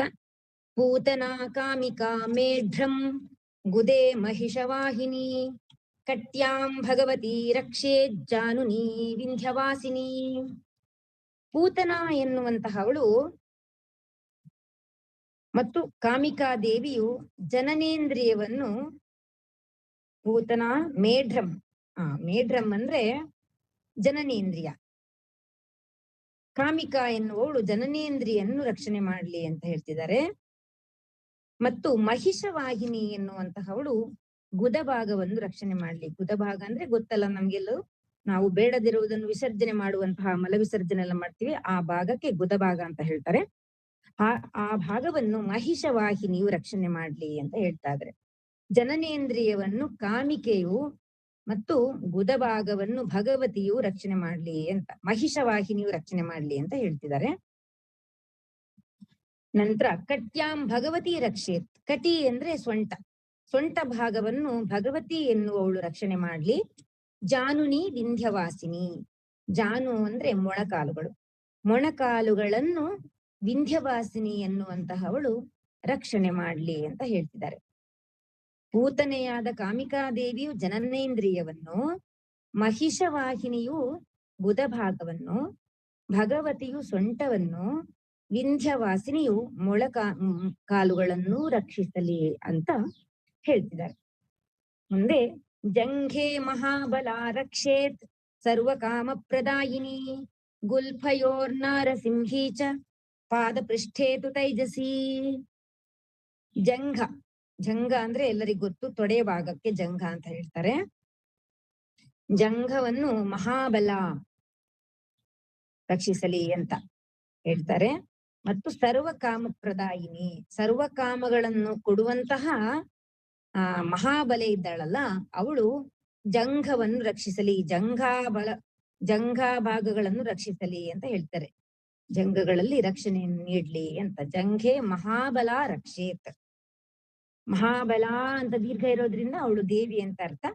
ಸರ್ವ ಕಾಮ ಪ್ರದಾಯಿನಿ, ಅವಳು ಸರ್ವ ಇಚ್ಛೆಯನ್ನು ನೆರವೇರಿಸುವಳಾಗಿರ್ತಾಳೆ ಅಂತ ಇದರ ಅರ್ಥ. ಮುಂದೆ ಗುಲ್ಫಯೋರ್ ನಾರಸಿಂಹೀಚ, ಗುಲ್ಫಗಳನ್ನು ನಾರಸಿಂಹಿಯು ರಕ್ಷಿಸಲಿ. ಮತ್ತು ಪಾದಪೃಷ್ಠೇತು ತೈಜಸಿ, ಪಾದಪೃಷ್ಠ ಪಾದಗಳ ಹಿಮ್ಮಡಿ, ಅದನ್ನ ತೈಜಸಿ ಎನ್ನುವಂತಹವಳು ರಕ್ಷಣೆ ಮಾಡ್ಲಿ ಅಂತ ಹೇಳ್ತಿದ್ದಾರೆ. ಒಟ್ಟಿನಲ್ಲಿ ದೇಹದ ಎಲ್ಲಾ ಭಾಗಗಳನ್ನು ರಕ್ಷಣೆ ಮಾಡ್ಲಿ ಅಂತ ಬೇರೆ ಬೇರೆ ಬೇರೆ ಬೇರೆ ಅದರ ದೇವತೆಗಳನ್ನ ಇಲ್ಲಿ ಹೇಳ್ತಿದ್ದಾರೆ. ಮುಂದಿನ ಶ್ಲೋಕ ಏನಿದೆ, ಪಾದಾಂಗುಲೀಷು ಶ್ರೀರಕ್ಷೇತ್ ಪಾದಾಧಸ್ಥಲವಾಸಿನಿ ನಖಾಂದಂಷ್ಟ್ರಾಕರಾಲಿ ಚ ಕೇಶಾಂಶ್ಚೈವೋರ್ಧ್ವಕೇಶಿನಿ. ಪಾದಾಂಗುಲೀಷು ಶ್ರೀರಕ್ಷೇತ್, ಶ್ರೀ ಎನ್ನುವಂತಹವಳು ಪಾದದ ಅಂಗುಲಿಗಳನ್ನು, ಪಾದದ ಬೆರಳುಗಳು, ಕಾಲು ಬೆರಳುಗಳು ಅಂತ ಹೇಳ್ತೀವಲ್ಲ, ಅದನ್ನು ರಕ್ಷಣೆ ಮಾಡ್ಲಿ ಅಂತ ಹೇಳ್ತಿದ್ದಾರೆ. ಪಾದಾಂಗುಲೀಷು ಶ್ರೀ ರಕ್ಷೇತ್, ಶ್ರೀ ಎನ್ನುವಂತಹ ದೇವಿಯು ರಕ್ಷಣೆ ಮಾಡ್ಲಿ. ಪಾದದ ಅಧಸ್ಥಲ ವಾಸಿನಿ ಇದ್ದಾಳಲ್ಲ, ಪಾದದ ಕೆಳಭಾಗ ಅದನ್ನ ಮತ್ತು ನಖಾಂದಂಷ್ಟ ಕರಾಲಿಜ ಕೇಶಾಶ್ಯವ, ಪಾದಗಳ ಕೆಳಭಾಗದಲ್ಲಿ ವಾಸಿಸುವ ಶ್ರೀ ಇದ್ದಾಳಲ್ಲ, ಅವಳು ಪಾದಾಂಗುಲಿಗಳನ್ನು ಮತ್ತು ರಕ್ಷಿಸಲಿ ಅಂತ ಹೇಳ್ತಿದ್ದಾರೆ. ಕಾಲು ಉಗುರುಗಳನ್ನು ದಂಷ್ಟ್ರಾಕರಾಲಿ, ನಖಾನ್ ಅಂತ ಕೊಟ್ಟಿದ್ದಾರೆ ನೋಡಿ, ನಖಾನ್ ಕಾಲಿನ ಉಗುರುಗಳನ್ನು ದಂಷ್ಟ್ರಾಕರಾಲಿ ಎನ್ನುವಂತಹ ದೇವಿ ರಕ್ಷಿಸಲಿ. ಪಾದಾಂಗುಲೀಷು ಶ್ರೀ ರಕ್ಷೇತ್ ಪಾದಾಧಸ್ಥಲ ವಾಸಿನಿ. ಶ್ರೀ ಅನ್ನುವಂತಹ ದೇವಿಯನ್ನು ಇಲ್ಲಿ ಏನ್ ಹೇಳ್ತಿದ್ದಾರೆ ಅಂದ್ರೆ, ಪಾದಗಳ ಕೆಳಭಾಗದಲ್ಲಿ ವಾಸಿಸ್ತಾಳಂತೆ ಅವಳು. ಆ ಶ್ರೀಯು ಪಾದದ ಅಂಗುಲಿಗಳನ್ನು ರಕ್ಷಿಸಲಿ ಅಂತ ಹೇಳ್ತಾರೆ, ಪಾದದ ಬೆರಳುಗಳನ್ನು ರಕ್ಷಿಸಲಿ. ಪಾದದ ಅಧಭಾಗದಲ್ಲಿ ಕೆಳಭಾಗದಲ್ಲಿ ವಾಸಿಸುವಂತಹ ಶ್ರೀಯು ಪಾದದ ಬೆರಳುಗಳನ್ನು ರಕ್ಷಿಸಲಿ ಅಂತ ಹೇಳ್ತಿದ್ದಾರೆ. ಮತ್ತು ನಖಾನ್ ದಂಷ್ಟ್ರಾಕರಾಲಿ, ಕಾಲ ಉಗುರುಗಳನ್ನು ದಂಷ್ಟ್ರಾಕರಾಲಿ ಎನ್ನುವಂತಹವಳು ರಕ್ಷಿಸಲಿ. ನಂತರ ಕೇಶಾಂಶ್ಚೈವೋರ್ಧ್ವ ಕೇಶಿನಿ, ಕೇಶಾಂಶ್ಚ ಕೇಶಗಳನ್ನು ಊರ್ಧ್ವ ಕೇಶಿನಿ ಅನ್ನುವಂತಹ ದೇವಿ ರಕ್ಷಿಸಲಿ. ಕೇಶಾಂಶ್ಚ ಊರ್ಧ್ವ ಕೇಶಿನಿಯು ರಕ್ಷಿಸಲಿ ಅಂತ ಹೇಳ್ತಿದ್ದಾರೆ. ಮುಂದಿನ ಶ್ಲೋಕ, ರೋಮಕೂಪೇಶು ಕೌಮಾರಿ ತ್ವಚಂ ವಾಗೀಶ್ವರಿ ತಥಾ ರಕ್ತಮಜ್ಜಾವಸಾಮಾಂಸಾನ್ ಅಸ್ತಿ ಮೇಧಾಂಸಿ ಪಾರ್ವತಿ. ರೋಮಕೂಪೇಶು ಕೌಮಾರಿ, ರೋಮಕೂಪಗಳು ಅಂದ್ರೆ ಎಲ್ಲರಿಗೆ ಗೊತ್ತು. ರೋಮಕೂಪಗಳಲ್ಲಿ ಕೌಮಾರಿ ರಕ್ಷಿಸಲಿ ಅಂತ ಹೇಳ್ತಿದ್ದಾರೆ. ತ್ವಚಂ ವಾಗೀಶ್ವರಿ ತಥಾ, ತ್ವಚ ಅಂದ್ರೆ ಗೊತ್ತು, ಚರ್ಮವನ್ನು ವಾಗೀಶ್ವರಿಯು ರಕ್ಷಣೆ ಮಾಡ್ಲಿ. ರಕ್ತ ಮಜ್ಜಾ ವಸ, ರಕ್ತ, ಮಜ್ಜೆ, ವಸ, ಮಾಂಸ, ಮೂಳೆ, ಮೇಧಸ್ಸು, ಇದೆಲ್ಲ ಬಯಾಲಜಿ ಓದಿರೋರಿಗೆ ಗೊತ್ತಿರುತ್ತೆ ಆಯ್ತಾ. ನಮ್ಗೆಲ್ಲ ಒಟ್ಟು ದೇಹ ಅಷ್ಟೇ ಗೊತ್ತಿರೋದು. ನಾನು ಇದ್ದಾಗ ಹೇಳ್ಕೊಂಡು ಹೋಗ್ತೀನಿ ಅಷ್ಟೇ. ಅದ್ರ ಬಗ್ಗೆ ಜಾಸ್ತಿ ಡೀಟೇಲ್ ಕೇಳಬೇಡಿ, ನೀವು ಬೇಕಾದ್ರೆ ಮತ್ತೆ ನಿಧಾನವಾಗಿ ಯೋಚನೆ ಮಾಡ್ಕೊಳ್ಳಿ ಏನು ಅಂತ. ರಕ್ತ, ಮಜ್ಜೆ, ವಸ, ಮಾಂಸ, ಮೂಳೆ, ಒಟ್ಟು ದೇಹದ ಒಳಗಿರುವಂತಹ ವಿಷಯಗಳನ್ನೆಲ್ಲ, ಮೇಧಸ್ಸು, ಇವುಗಳನ್ನೆಲ್ಲ ಪಾರ್ವತಿಯು ರಕ್ಷಿಸಲಿ ಅಂತ ಹೇಳ್ತಿದ್ದಾರೆ. ರಕ್ತ ಮಜ್ಜಾವಸ ಮಾಂಸಾನ್ ಯಸ್ಥಿ ಮೇಧಾಂಸಿ ಪಾರ್ವತಿ. ಮಾಂಸಾನಿ ಅಸ್ಥಿ ಎಲುಬೋದು, ಮೇಧಸ್ಸು ಎಲ್ಲವನ್ನು ಪಾರ್ವತಿಯು ರಕ್ಷಿಸಲಿ ಅಂತ ಹೇಳ್ತಿದ್ದಾರೆ. ಮುಂದೆ ಅಂತ್ರಾಣಿ ಕಾಲ ರಾತ್ರಿಶ್ಚ ಪಿತ್ತಂಚ ಮುಕುಟೇಶ್ವರಿ ಪದ್ಮಾವತಿ ಪದ್ಮಕೋಶೆ ಕಫೆ ಚೂಡಾಮಣಿಸ್ತಥಾ. ಅಂತ್ರ ಅಂದ್ರೆ ಅಂತ್ರಮಾಲಾಧರಿ ಅಂತ ಹೇಳ್ತಾರೆ. ಇದು ಎಲುಬುಗಳ ಮತ್ತು ಎಂತ ಕಪಾಲ ಅಂತ ಹೇಳ್ತಾರ, ಆತರ ಅದು. ನರಗಳನ್ನು ಅಂತ್ರಾಣಿ ಕಾಲರಾತ್ರಿಶ್ಚ, ಕಾಲರಾತ್ರಿಯು ನರಗಳನ್ನು ರಕ್ಷಿಸಲಿ ಅಂತ ಹೇಳ್ತಿದ್ದಾರೆ. ಪಿತ್ತಂಚ ಮುಕುಟೇಶ್ವರಿ, ಪಿತ್ತ ಪಿತ್ತ ಅಂದ್ರೆ ಕೋಪ ಬರೋದಲ್ಲ, ಇದು ಆರೋಗ್ಯ ಸಂಬಂಧಪಟ್ಟಿರುವಂತ ಪಿತ್ತ. ಪಿತ್ತವನ್ನ ಮುಕುತೇಶ್ವರಿ ಎನ್ನುವಳು ರಕ್ಷಣೆ ಮಾಡ್ಲಿ ಅಂತ ಹೇಳ್ತಿದ್ದಾರೆ. ಮತ್ತೆ ಪದ್ಮಾವತಿ ಪದ್ಮಕೋಶೆ, ಪದ್ಮಕೋಶ ಎನ್ನುವಂತಹ ಭಾಗವನ್ನು ಪದ್ಮಾವತಿಯು ರಕ್ಷಣೆ ಮಾಡ್ಲಿ ಅಂತ ಹೇಳ್ತಿದ್ದಾರೆ. ಕಫ, ವಾತ ಪಿತ್ತ ಕಫ ಹೀಗೆಲ್ಲ ಬರುತ್ತಲ್ಲ, ಅದೇ ತರ ಕಫ ಎನ್ನುವಂತವನ್ನು ಚೂಡಾಮಣಿ ಅನ್ನುವಂತಹ ದೇವಿ ರಕ್ಷಣೆ ಮಾಡ್ಲಿ ಅಂತ. ಇದೆಲ್ಲ ದೇಹದ ಒಳಗಡೆ ಭಾಗಗಳು. ಹಾಗಾಗಿ ಎಷ್ಟಿಷ್ಟೇ ಹೇಳ್ಕೊಂಡು ಹೋದ್ರೆ ಸಾಕು. ಒಟ್ನಲ್ಲಿ ನಮ್ಮ ದೇಹ ಹೊರಗಡೆ ಒಳಗಡೆ ಎಲ್ಲಾ ಕಡೆಯಲ್ಲೂ ಅವಳು ರಕ್ಷಣೆ ಮಾಡ್ಲಿ ಅಂತ ಕೇಳುವಂಥದ್ದು ಮುಖ್ಯ ಇಲ್ಲಿ. ಜ್ವಾಲಾಮುಖಿ ನ ಖಜ್ವಾಲಾಮಭೇದ್ಯಾ ಸರ್ವಸಂಧಿಷು ಶುಕ್ರಂ ಬ್ರಹ್ಮಾಣಿ ಮೇ ರಕ್ಷೇತ್ ಛಾಯಾಂ ಛತ್ರೇಶ್ವರಿ ತಥಾ.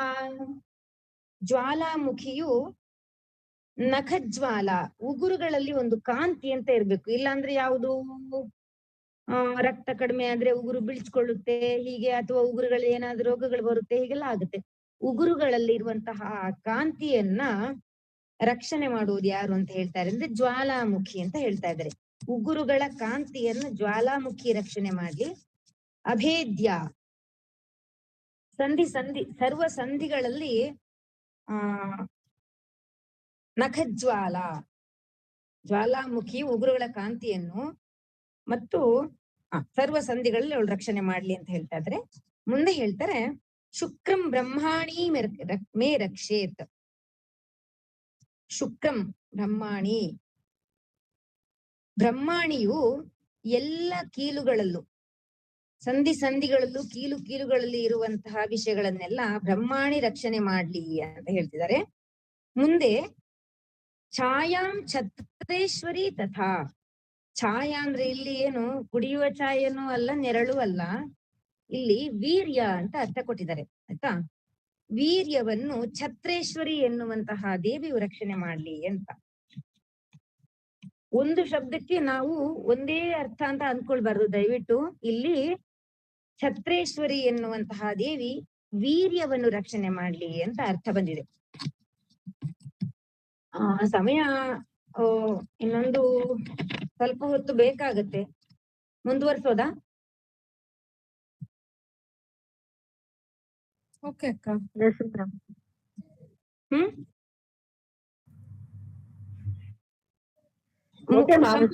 ಕಂಪ್ಲೀಟ್ ಮಾಡೋದಾ ಇದನ್ನ? ಮಾಡಿ ಮಾಡಿ. ಅಹಂಕಾರಂ ಮನೋ ಬುದ್ಧಿಂ ರಕ್ಷಂ ಮೇ ಧರ್ಮಚಾರಿಣಿ ಪ್ರಾಣಾಪಾನೌ ತಥಾ ವ್ಯಾನಂ ಸಮಾನೋ ದಾನಮೇವ ಚ. ಅಹಂಕಾರಂ ಮನೋ ಬುದ್ಧಿಂ ರಕ್ಷಂ ಮೇ ಧರ್ಮಚಾರಿಣಿ ಪ್ರಾಣಾಪಾನೌ ತಥಾ ವ್ಯಾನಂ ಸಮಾನೋ ದಾನಮೇವ ಚ. ಅಹಂಕಾರ, ನಾನು ಎನ್ನುವಂತಹ ಈ ಭಾವನೆ ಇದೆಯಲ್ಲ, ಅದನ್ನ ಯಾರು ರಕ್ಷಣೆ ಮಾಡ್ಲಿ ಅಂದ್ರೆ ಧರ್ಮಚಾರಿಣಿ ಅಂತ ಹೇಳ್ತಿದ್ದಾರೆ. ಬುದ್ಧಿ, ಮನಸ್ಸು, ಇದನ್ನೆಲ್ಲ ಧರ್ಮಚಾರಿಣಿ ರಕ್ಷಣೆ ಮಾಡ್ಲಿ ಅಂತ. ನನ್ನ ಅಹಂಕಾರ, ಬುದ್ಧಿ, ಮನಸ್ಸು ಇವನ್ನೆಲ್ಲ. ಪ್ರಾಣಾಪಾನವು ತಥಾ ವ್ಯಾನಂ ಸಮಾನೋದಾನಮೇವ ಚ. ಪ್ರಾಣ, ಅಪಾನ, ಸಮಾನ, ಉದಾನ ಇದೆಲ್ಲ ಯೋಗಕ್ಕೆ ಹೋಗೋರಿಗೆ ಗೊತ್ತಿದೆ. ಒಟ್ಟಿನಲ್ಲಿ ಆ ಪಂಚ ಪ್ರಾಣಗಳು ಅಂತ ಏನ್ ಹೇಳ್ತಾರೋ ಅವನ್ನೆಲ್ಲವನ್ನು ರಕ್ಷಣೆ ಮಾಡು, ಧರ್ಮಚಾರಿಣಿಯ ಹೆಸರಿನಲ್ಲಿರುವಂತಹ ಅವಳು ರಕ್ಷಣೆ ಮಾಡ್ಲಿ ಅಂತ ಕೇಳ್ತಿದ್ದಾರೆ. ಅಹಂಕಾರವನ್ನು, ಮನಸ್ಸು, ಬುದ್ಧಿ, ಪ್ರಾಣಾಪಾನಾದಿ ಪಂಚ ಪ್ರಾಣಗಳು ಇವೆಲ್ಲವನ್ನು ಧರ್ಮಚಾರಿಣಿ ರಕ್ಷಣೆ ಮಾಡಲಿ ಅಂತ ಹೇಳ್ತಿದ್ದಾರೆ. ವಜ್ರಹಸ್ತಾಚ ಮೇ ರಕ್ಷೇತ್ ಪ್ರಾಣಕಲ್ಪಂಚ ಶೋಭನಾ ರಸೇ ರೂಪೇ ಚ ಗಂಧೇ ಚ ಶಬ್ದೇ ಸ್ಪರ್ಶೇ ಚ ಯೋಗಿನಿ. ವಜ್ರಹಸ್ತಾಚ ಮೇ ರಕ್ಷೇತ್. ವಜ್ರಹಸ್ತ ಎನ್ನುವಂತಹವಳು ರಕ್ಷಿಸಲಿ ಯಾವುದನ್ನು ಅಂತಂದ್ರೆ ಪ್ರಾಣಕಲ್ಪಂಚ ಶೋಭನಾ, ಪ್ರಾಣಕ್ಕೆ ಸಮಾನವಾದುದು ಯಾವುದಿದೆಯೋ ಅವೆಲ್ಲವನ್ನು ರಕ್ಷಣೆ ಮಾಡ್ಲಿ ಅಂತ ಹೇಳ್ತಾರೆ. ಪ್ರಾಣಕ್ಕೆ ಸಮಾನವಾದುದು ಅಂತ ವಜ್ರಹಸ್ತ ಎನ್ನುವಂತಹ ದೇವಿ ರಕ್ಷಣೆ ಮಾಡ್ಲಿ ಅಂದ್ರೆ ನನ್ನ ಪ್ರಾಣಕ್ಕೆ ಸಂಬಂಧಪಟ್ಟಿದ್ದು ಏನಿದೆಯೋ ಅದನ್ನೆಲ್ಲವನ್ನು ರಕ್ಷಣೆ ಮಾಡ್ಲಿ ಅಂತ. ರಸೇ ರೂಪೇ ಚ ಗಂಧೇ ಚ ಶಬ್ದೇ ಸ್ಪರ್ಶೇ ಚ ಯೋಗಿನಿ. ರಸ, ರೂಪ, ಗಂಧ, ಸ್ಪರ್ಶ ಇದೆಲ್ಲ ನಮ್ಮ ಪಂಚೇಂದ್ರಿಯಗಳಿಂದ ನಾವು ಅನುಭವಿಸುವಂಥದ್ದು.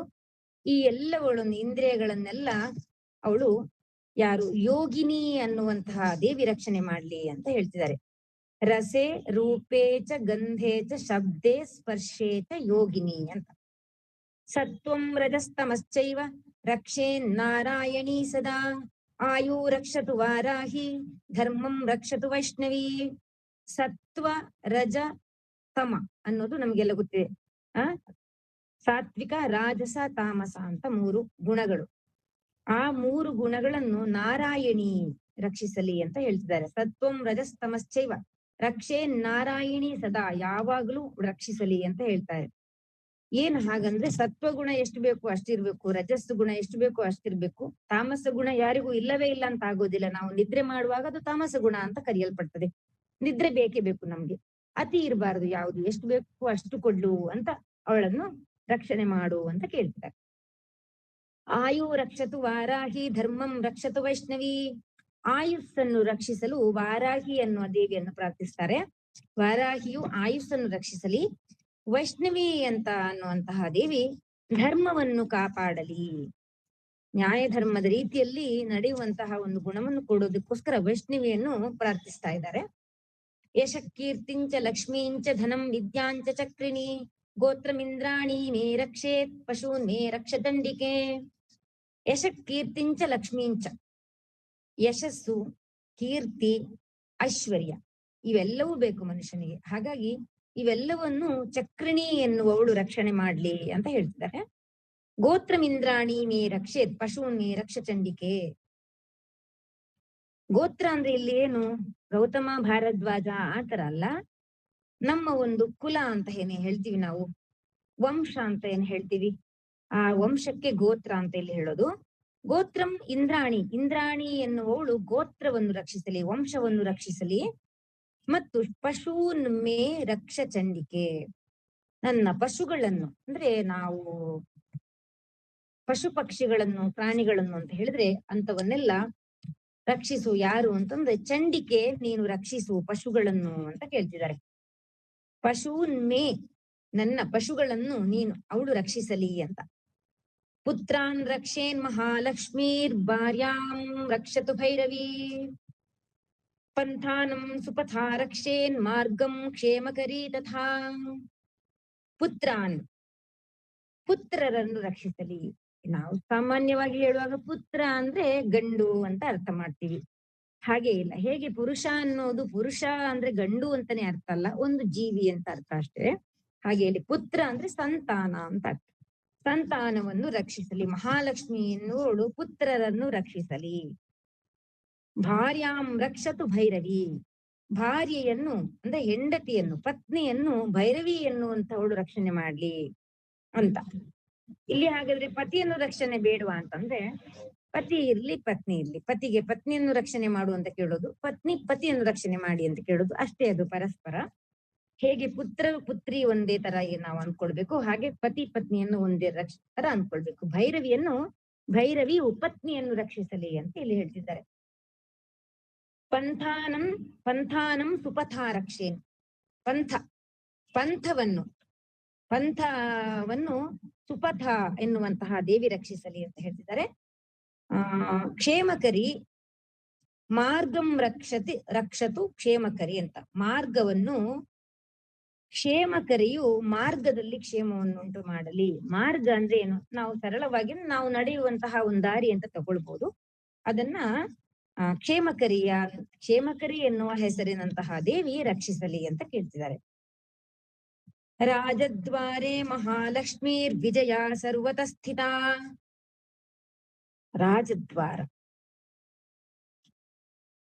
ರಾಜದ್ವಾರದಲ್ಲಿ ಎಲ್ಲ ಕಡೆಯಿಂದ, ಇದು ರಾಜರಿಗೆ ಸಂಬಂಧಪಟ್ಟಿದ್ದ ಅಥವಾ ಮಾಮೂಲಿ ವ್ಯಕ್ತಿಗಳಿಗೆ ಸಂಬಂಧಪಟ್ಟಿದ್ದ ಅಂತ ಕೇಳ್ಬೇಡಿ. ವಿಶೇಷವಾಗಿ ಇಲ್ಲಿ ರಾಜದ್ವಾರದಲ್ಲಿ ಮಹಾಲಕ್ಷ್ಮಿಯು ವಿಜಯಶೀಲಳಾಗಿ ಎಲ್ಲ ಕಡೆಯಿಂದ ರಕ್ಷಿಸಲಿ. ಯಾಕಂದ್ರೆ ಒಂದು ಜಾಗ ಉಳಿಬೇಕು, ಒಂದು ಮನೆಗೆ ಆ ಮನೆಯ ಗಂಡಸೇ ರಾಜ, ಒಂದು ರಾಜ್ಯಕ್ಕೆ ಮುಖ್ಯಮಂತ್ರಿಯೇ ರಾಜ, ಒಂದು ದೇಶಕ್ಕೆ ಪ್ರಧಾನಮಂತ್ರಿಯೇ ರಾಜ ಎನ್ನುವ ಹಾಗೆ ಒಂದೊಂದು ಜಾಗಕ್ಕೆ ಒಬ್ಬೊಬ್ಬ ಒಡೆಯ ಇರ್ತಾನೆ. ಹಾಗೆ ಅವನ ಸುತ್ತಮುತ್ತಲೆಲ್ಲ ರಕ್ಷಿಸಲಿ. ಯಾರು ಅಂದ್ರೆ ಮಹಾಲಕ್ಷ್ಮಿ ರಕ್ಷಿಸಲಿ ಎಂಬುದಾಗಿ ನಾವು ಅರ್ಥ ಮಾಡ್ಕೊಳ್ಳೋಣ. ರಕ್ಷಾಹೀನಂತು ಯತ್ ಸ್ಥಾನಂ ವರ್ಜಿತಂ ಕವಚೇನತು ತತ್ಸರ್ವಂ ರಕ್ಷ ಮೇ ದೇವಿ ಜಯಂತಿ ಪಾಪನಾಶಿನಿ. ರಕ್ಷಾಹೀನಂತು ಯತ್ ಸ್ಥಾನಂ ವರ್ಜಿತಂ ಕವಚೇನತು. ಇನ್ನು ಈಗ ಎಲ್ಲ ಸುಮಾರವಾಗಿ ಎಲ್ಲವನ್ನು ಹೇಳಿದ್ದಾರೆ. ಇವಾಗ ಈಗ ಏನ್ ಹೇಳ್ತಾರೆ ಗೊತ್ತಾ? ರಕ್ಷಾಹೀನಂತು ಯತ್ ಸ್ಥಾನಂ, ಕವಚವಿಲ್ಲದ್ದರಿಂದ ರಕ್ಷಣೆಯನ್ನು ಕಳೆದುಕೊಂಡಿರುವಂತಹ ನನ್ನ ಸ್ಥಾನವು ಯಾವುದಾದ್ರೂ ಇದ್ದರೆ, ಒಂದು ವೇಳೆ ಇಷ್ಟೆಲ್ಲ ಹೇಳ್ಕೊಂಡ್ ಬಂದಿದ್ವಿ, ಯಾವ್ದಾದ್ರು ಒಂದು ಬಿಟ್ಟಿದ್ದೀವಿ ಅಂತ ಇಟ್ಕೊಳ್ಳೋಣ. ಆ ತರ ಹೇಳ್ತಾ ಇದ್ದಾರೆ, ಕವಚವಿಲ್ಲದ ಕಾರಣ ರಕ್ಷಣೆಯನ್ನು ಕಳೆದುಕೊಂಡಿರುವಂತಹ ನನ್ನ ಸ್ಥಾನ ಯಾವುದಾದರೂ ಇದ್ದರೆ, ವರ್ಜಿತಂ, ಯಾವುದಾದ್ರೂ ಬಿಟ್ಟಿದ್ರೆ ನಾನು, ತತ್ ಸರ್ವಂ ರಕ್ಷ ಮೇ ದೇವಿ ಜಯಂತಿ ಪಾಪನಾಶಿನಿ, ಹೇ ಜಯಂತಿ, ಹೇ ಪಾಪನಾಶಿನಿ, ಯಾವ್ದಾದ್ರೂ ಬಿಟ್ಟು ಹೋಗಿದ್ರೆ, ಕವಚವಿಲ್ಲದೆ ಬಿಟ್ಟು ಹೋಗಿದ್ರೆ ಎಲ್ಲವನ್ನು ನೀನು ರಕ್ಷಣೆ ಮಾಡು ಎಂಬುದಾಗಿ, ಅವಳು ರಕ್ಷಣೆ ಮಾಡ್ಲಿ ಎಂಬುದಾಗಿ ಜಯಂತಿ ಮತ್ತು ಪಾಪನಾಶಿನಿ ಎನ್ನುವ ದೇವಿಯನ್ನ ಕೇಳ್ಕೊಳ್ತಾರೆ. ಪದಮೇಕನ್ನ ಗಚ್ಚೇತ್ತು ಯದಿ ಚೇಚ್ಚು ಭಮಾತ್ಮನಃ, ಪದಮೇಕನ್ನ ಗಚ್ಚೇತ್ತು ಯದಿ ಚೇಚ್ಚು ಭಮಾತ್ಮನಃ, ಕವಚೇನಾವೃತೋ ನಿತ್ಯಂ ಯತ್ರ ಯತ್ರೈವ ಗಚ್ಚತಿ. ಪದಮೇಕಂ ನ ಗಚ್ಚೇತ್ತು ಯದೀಚ್ಛೇಚ್ಛುಭಮಾತ್ಮನಃ. ಅದು ನೋಡು, ಯದೀಚ್ಛೇಚ್ಛುಭ ಅಂದ್ರೆ ಯದೀಚ್ಛೇತ್ ಶುಭಮಾತ್ಮನಃ ಅಂತ. ಅದು ಅಂದ್ರೆ ಯಾರು ತನಗೆ ಆತ್ಮನಃ ಅಂದ್ರೆ ತನಗೆ ಶುಭವನ್ನು ಬಯಸ್ತಾನೋ, ತನಗೆ ಶುಭವನ್ನು ಬಯಸ್ತಾನೋ, ಅವನು ಒಂದು ಹೆಜ್ಜೆಯನ್ನು ಕೂಡ ಕವಚವನ್ನು ಧರಿಸಿಕೊಳ್ಳದೆ ಇಡಬಾರ್ದು ಅನ್ನೋ ಹಾಗೆ ಹೇಳ್ತಾರೆ. ಪದಮೇಕಂ ನಗಚ್ಚೇತ್, ಒಂದು ಹೆಜ್ಜೆ ಕೂಡ ಮುಂದಕ್ಕೆ ಇಡಬಾರದು. ಯಾವಾಗ ಅಂದ್ರೆ ನನಗೆ ಅಲ್ಲಿ ರಕ್ಷಣೆ ಇಲ್ಲ ಅಂತ ಗೊತ್ತಾದಾಗ ಅಲ್ಲಿ ನಾನು ಕಾಲಿಡಬಾರ್ದು ಅಂತ ಹೇಳಿ ಅರ್ಥ. ಏನಿದ್ರ ಮುಖ್ಯವಾದ ಅರ್ಥ ಅಂದ್ರೆ, ಎಲ್ಲೆಲ್ಲಿಗೂ ಹೋದರೂ ಸದಾ ಕವಚದಿಂದ ಆವೃತನಾಗಿಯೇ ಹೋಗ್ಬೇಕು ಅಂತ ಈ ಶ್ಲೋಕದ ಅರ್ಥ. ಅಂದ್ರೆ ಸದಾ ಜಗನ್ಮಾತೆಯ ಸ್ಮರಣೆ ಇದ್ರೆ ಅವಳು ಎಲ್ಲಾ ಕಡೆಯಿಂದ ನಮ್ಮ ಪದ ಹೆಜ್ಜೆ ಹೆಜ್ಜೆಯಲ್ಲೂ ಕೂಡ ನಮ್ಮನ್ನ ಅವಳು ರಕ್ಷಣೆ ಮಾಡ್ಬೇಕು. ಅವಳನ್ನು ನಾವು ಮರಿಬಾರ್ದು. ಒಂದು ಹೆಜ್ಜೆ ಇಡುವಾಗ ಅವಳನ್ನು ಮರೆತ್ರೆ ನಾವು ಕವಚವಿಲ್ಲದೆ ಇಟ್ಟ ಹಾಗೆ ಅಂತ ಅದರ ಅರ್ಥ. ತನಗೆ ಶುಭವನ್ನು ಬಯಸುವವನು ಕವಚವಿಲ್ಲದೆ ಒಂದು ಹೆಜ್ಜೆಯನ್ನು ಇಡಬಾರದು. ಎಲ್ಲೆಲ್ಲಿಗೆ ಹೋದರೂ ಸದಾ ಕವಚದಿಂದ ಆವೃತನಾಗಿಯೇ ಹೋಗಬೇಕು ಎಂಬುದಾಗಿ ಈ ಶ್ಲೋಕದ ಅರ್ಥ. ಕವಚೇನಾವೃತೋ ನಿತ್ಯಂ, ಕವಚದಿಂದ ಆವೃತಗೊಂಡೇ ಇರಬೇಕು. ಯತ್ರ ಯತ್ರ ಗಚ್ಚತಿ, ಎಲ್ಲೆಲ್ಲಿ ಹೋಗ್ತಾನೋ ಅವನು ಅಲ್ಲೆಲ್ಲ ಪದಮೇಕಂ ನಗಚ್ಚೇತ್, ಒಂದು ಪದ ಕೂಡ ಇಡಬಾರ್ದು, ಒಂದು ಹೆಜ್ಜೆ ಕೂಡ ಇಡಬಾರ್ದು ಅವಳ ಕವಚವಿಲ್ಲದೆ ಅಂತ ಈ ಶ್ಲೋಕದ ಅರ್ಥ. ತತ್ರ ತತ್ರಾರ್ಥ ಲಾಭಶ್ಚ ವಿಜಯ ಸಾರ್ವಕಾರ್ಮಿಕಃ, ಯಂ ಯಂ ಚಿಂತಯತೆ ಕಾಮಃ ತಂ ತಂ ಪ್ರಾಪ್ನೋತಿ ನಿಶ್ಚಿತಂ. ಹಾಗಾಗಿ ತತ್ರ ತತ್ರಾರ್ಥ ಲಾಭಶ್ಚ ವಿಜಯ ಸಾರ್ವಕಾಮಿಕಃ, ಎಲ್ಲೆಲ್ಲಿ ಅವನು ಹೋಗ್ತಾನೋ, ಯಾವ ಯಾವ ಕಾರ್ಯವನ್ನು ಮಾಡ್ತಾನೋ, ದೇವಿಯ ಕವಚವನ್ನು ಇಟ್ಟುಕೊಂಡು ಯಾವ ಯಾವ ಕಾರ್ಯವನ್ನು ಮಾಡ್ತಾನೋ, ಎಲ್ಲೆಲ್ಲಿ ಹೋಗ್ತಾನೋ ಅಲ್ಲೆಲ್ಲ ಅವನಿಗೆ ವಿಜಯ ಸಾರ್ವಕಾರ್ಮಿಕಃ, ಎಲ್ಲ ಕರ್ಮದಲ್ಲೂ ಕೂಡ ಅವನಿಗೆ ವಿಜಯ ಆಗುತ್ತೆ, ಧನಲಾಭ ಆಗತ್ತೆ, ವಿಜಯವೂ ಉಂಟಾಗುತ್ತೆ, ಎಲ್ಲವೂ ಆಗತ್ತೆ. ಅರ್ಥಲಾಭ, ತತ್ರ ಅರ್ಥಲಾಭಶ್ಚ ವಿಜಯ ಸಾರ್ವಕಾರ್ಮಿಕಃ, ಎಲ್ಲಾ ಕೆಲಸಗಳಲ್ಲೂ ಅರ್ಥಲಾಭವೂ ಆಗುತ್ತೆ, ವಿಜಯವೂ ಆಗುತ್ತೆ. ಬರೀ ದುಡ್ಡಿದ್ರು ಸಾಕಾಗಲ್ಲ, ಬರೀ ಸಂತೋಷ ಇದ್ರೂ ಸಾಕಾಗೋದಿಲ್ಲ, ಎರಡೂ ಬರುತ್ತೆ ಅಂತ ಹೇಳ್ತಾರೆ ಇವರು. ಯಂ ಯಂ ಚಿಂತಯತೆ ಕಾಮಃ ತಂ ತಂ ಪ್ರಾಪ್ನೋತಿ ನಿಶ್ಚಿತಂ.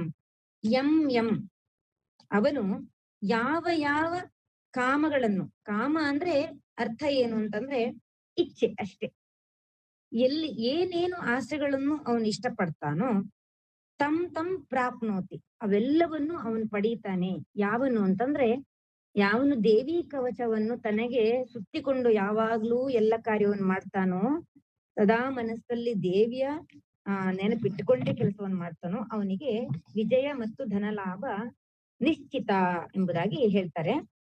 ಪರಮೈಶ್ವರ್ಯ ಮತುಲಂ ಪ್ರಾಪ್ಸತೆ ಭೂತಲೆ ಪುಮಾನ್ ನಿರ್ಭಯೋ ಜಾಯತೆ ಮರ್ತ್ಯ ಸಂಗ್ರಾಮೇಶ್ವಪರಾಜಿತಃ. ಪರಮೈಶ್ವರ್ಯ ಮತುಲಂ ಪ್ರಾಪ್ಸ್ಯತೆ, ಅವನು ಐಶ್ವರ್ಯವನ್ನು ಭೂತಲೆ ಪುಮಾನ್, ಪುಮಾನ್ ಅಂದ್ರೆ ಮನುಷ್ಯ, ಅದು ಸ್ತ್ರೀ ಪುರುಷ ಅಂತ ಲೆಕ್ಕ ಬರೋದಿಲ್ಲ, ಹುಟ್ಟಿದವರೆಲ್ಲರೂ ಕೂಡ ಅಂತ ಅರ್ಥ. ಅಂತಹ ಪುಮಾನ್ ಪರಮ ಐಶ್ವರ್ಯಂ ಅತುಲಂ ಪ್ರಾಪ್ಸ್ಯತೆ. ಭೂತಲೆ, ಈ ಪ್ರಪಂಚದಲ್ಲಿ ಇರುವಾಗ, ಇಹಲೋಕದಲ್ಲಿ ಇರುವಾಗ ಸಕಲ ಐಶ್ವರ್ಯವನ್ನು ಪಡೆದುಕೊಳ್ಳುತ್ತಾನೆ. ಮತ್ತು ನಿರ್ಭಯೋ ಜಾಯತೆ ಮರ್ತ್ಯ ಸಂಗ್ರಾಮೇಶು ಅಪರಾಜಿತಃ, ನಿರ್ಭಯೋ ಜಾಯತೆ, ಅವನಿಗೆ ಎಲ್ಲಿಯೂ ಅವನಿಗೆ ಭಯ ಇರೋದಿಲ್ಲ. ಎಲ್ಲೇ ಹೋದ್ರೂ ಕೂಡ ಭಯ ಎನ್ನುವುದು ಅವನಿಗಿರೋದು. ನಾವು ಆರಂಭದಲ್ಲಿ ನೋಡಿದ್ವಿ, ಬೆಂಕಿ ಮಧ್ಯೆ, ಅರಣ್ಯದ ಮಧ್ಯೆ, ಯುದ್ಧದ ಮಧ್ಯೆ ಎಲ್ಲಿ ಸಿಕ್ಕಿದ್ರು ಭಯ ಇರುವುದಿಲ್ಲ. ಅದನ್ನೇ ಇಲ್ಲಿ ಹೇಳ್ತಿದ್ದಾರೆ, ಅವನಿಗೆ ಭಯ ಇರುವುದಿಲ್ಲ. ಅಂತಹ ಮನುಷ್ಯನು ಇಹಲೋಕದಲ್ಲಿ ಎಣೆ ಇಲ್ಲದ ಪರಮೇಶ್ವರಿಯನ್ನು ಪಡೆಯುತ್ತಾನೆ. ಎಂತಹ ಮನುಷ್ಯ ಅಂದ್ರೆ ದೇವಿ ಕವಚವನ್ನು ಇಟ್ಕೊಂಡು ಹೋಗುವವನು.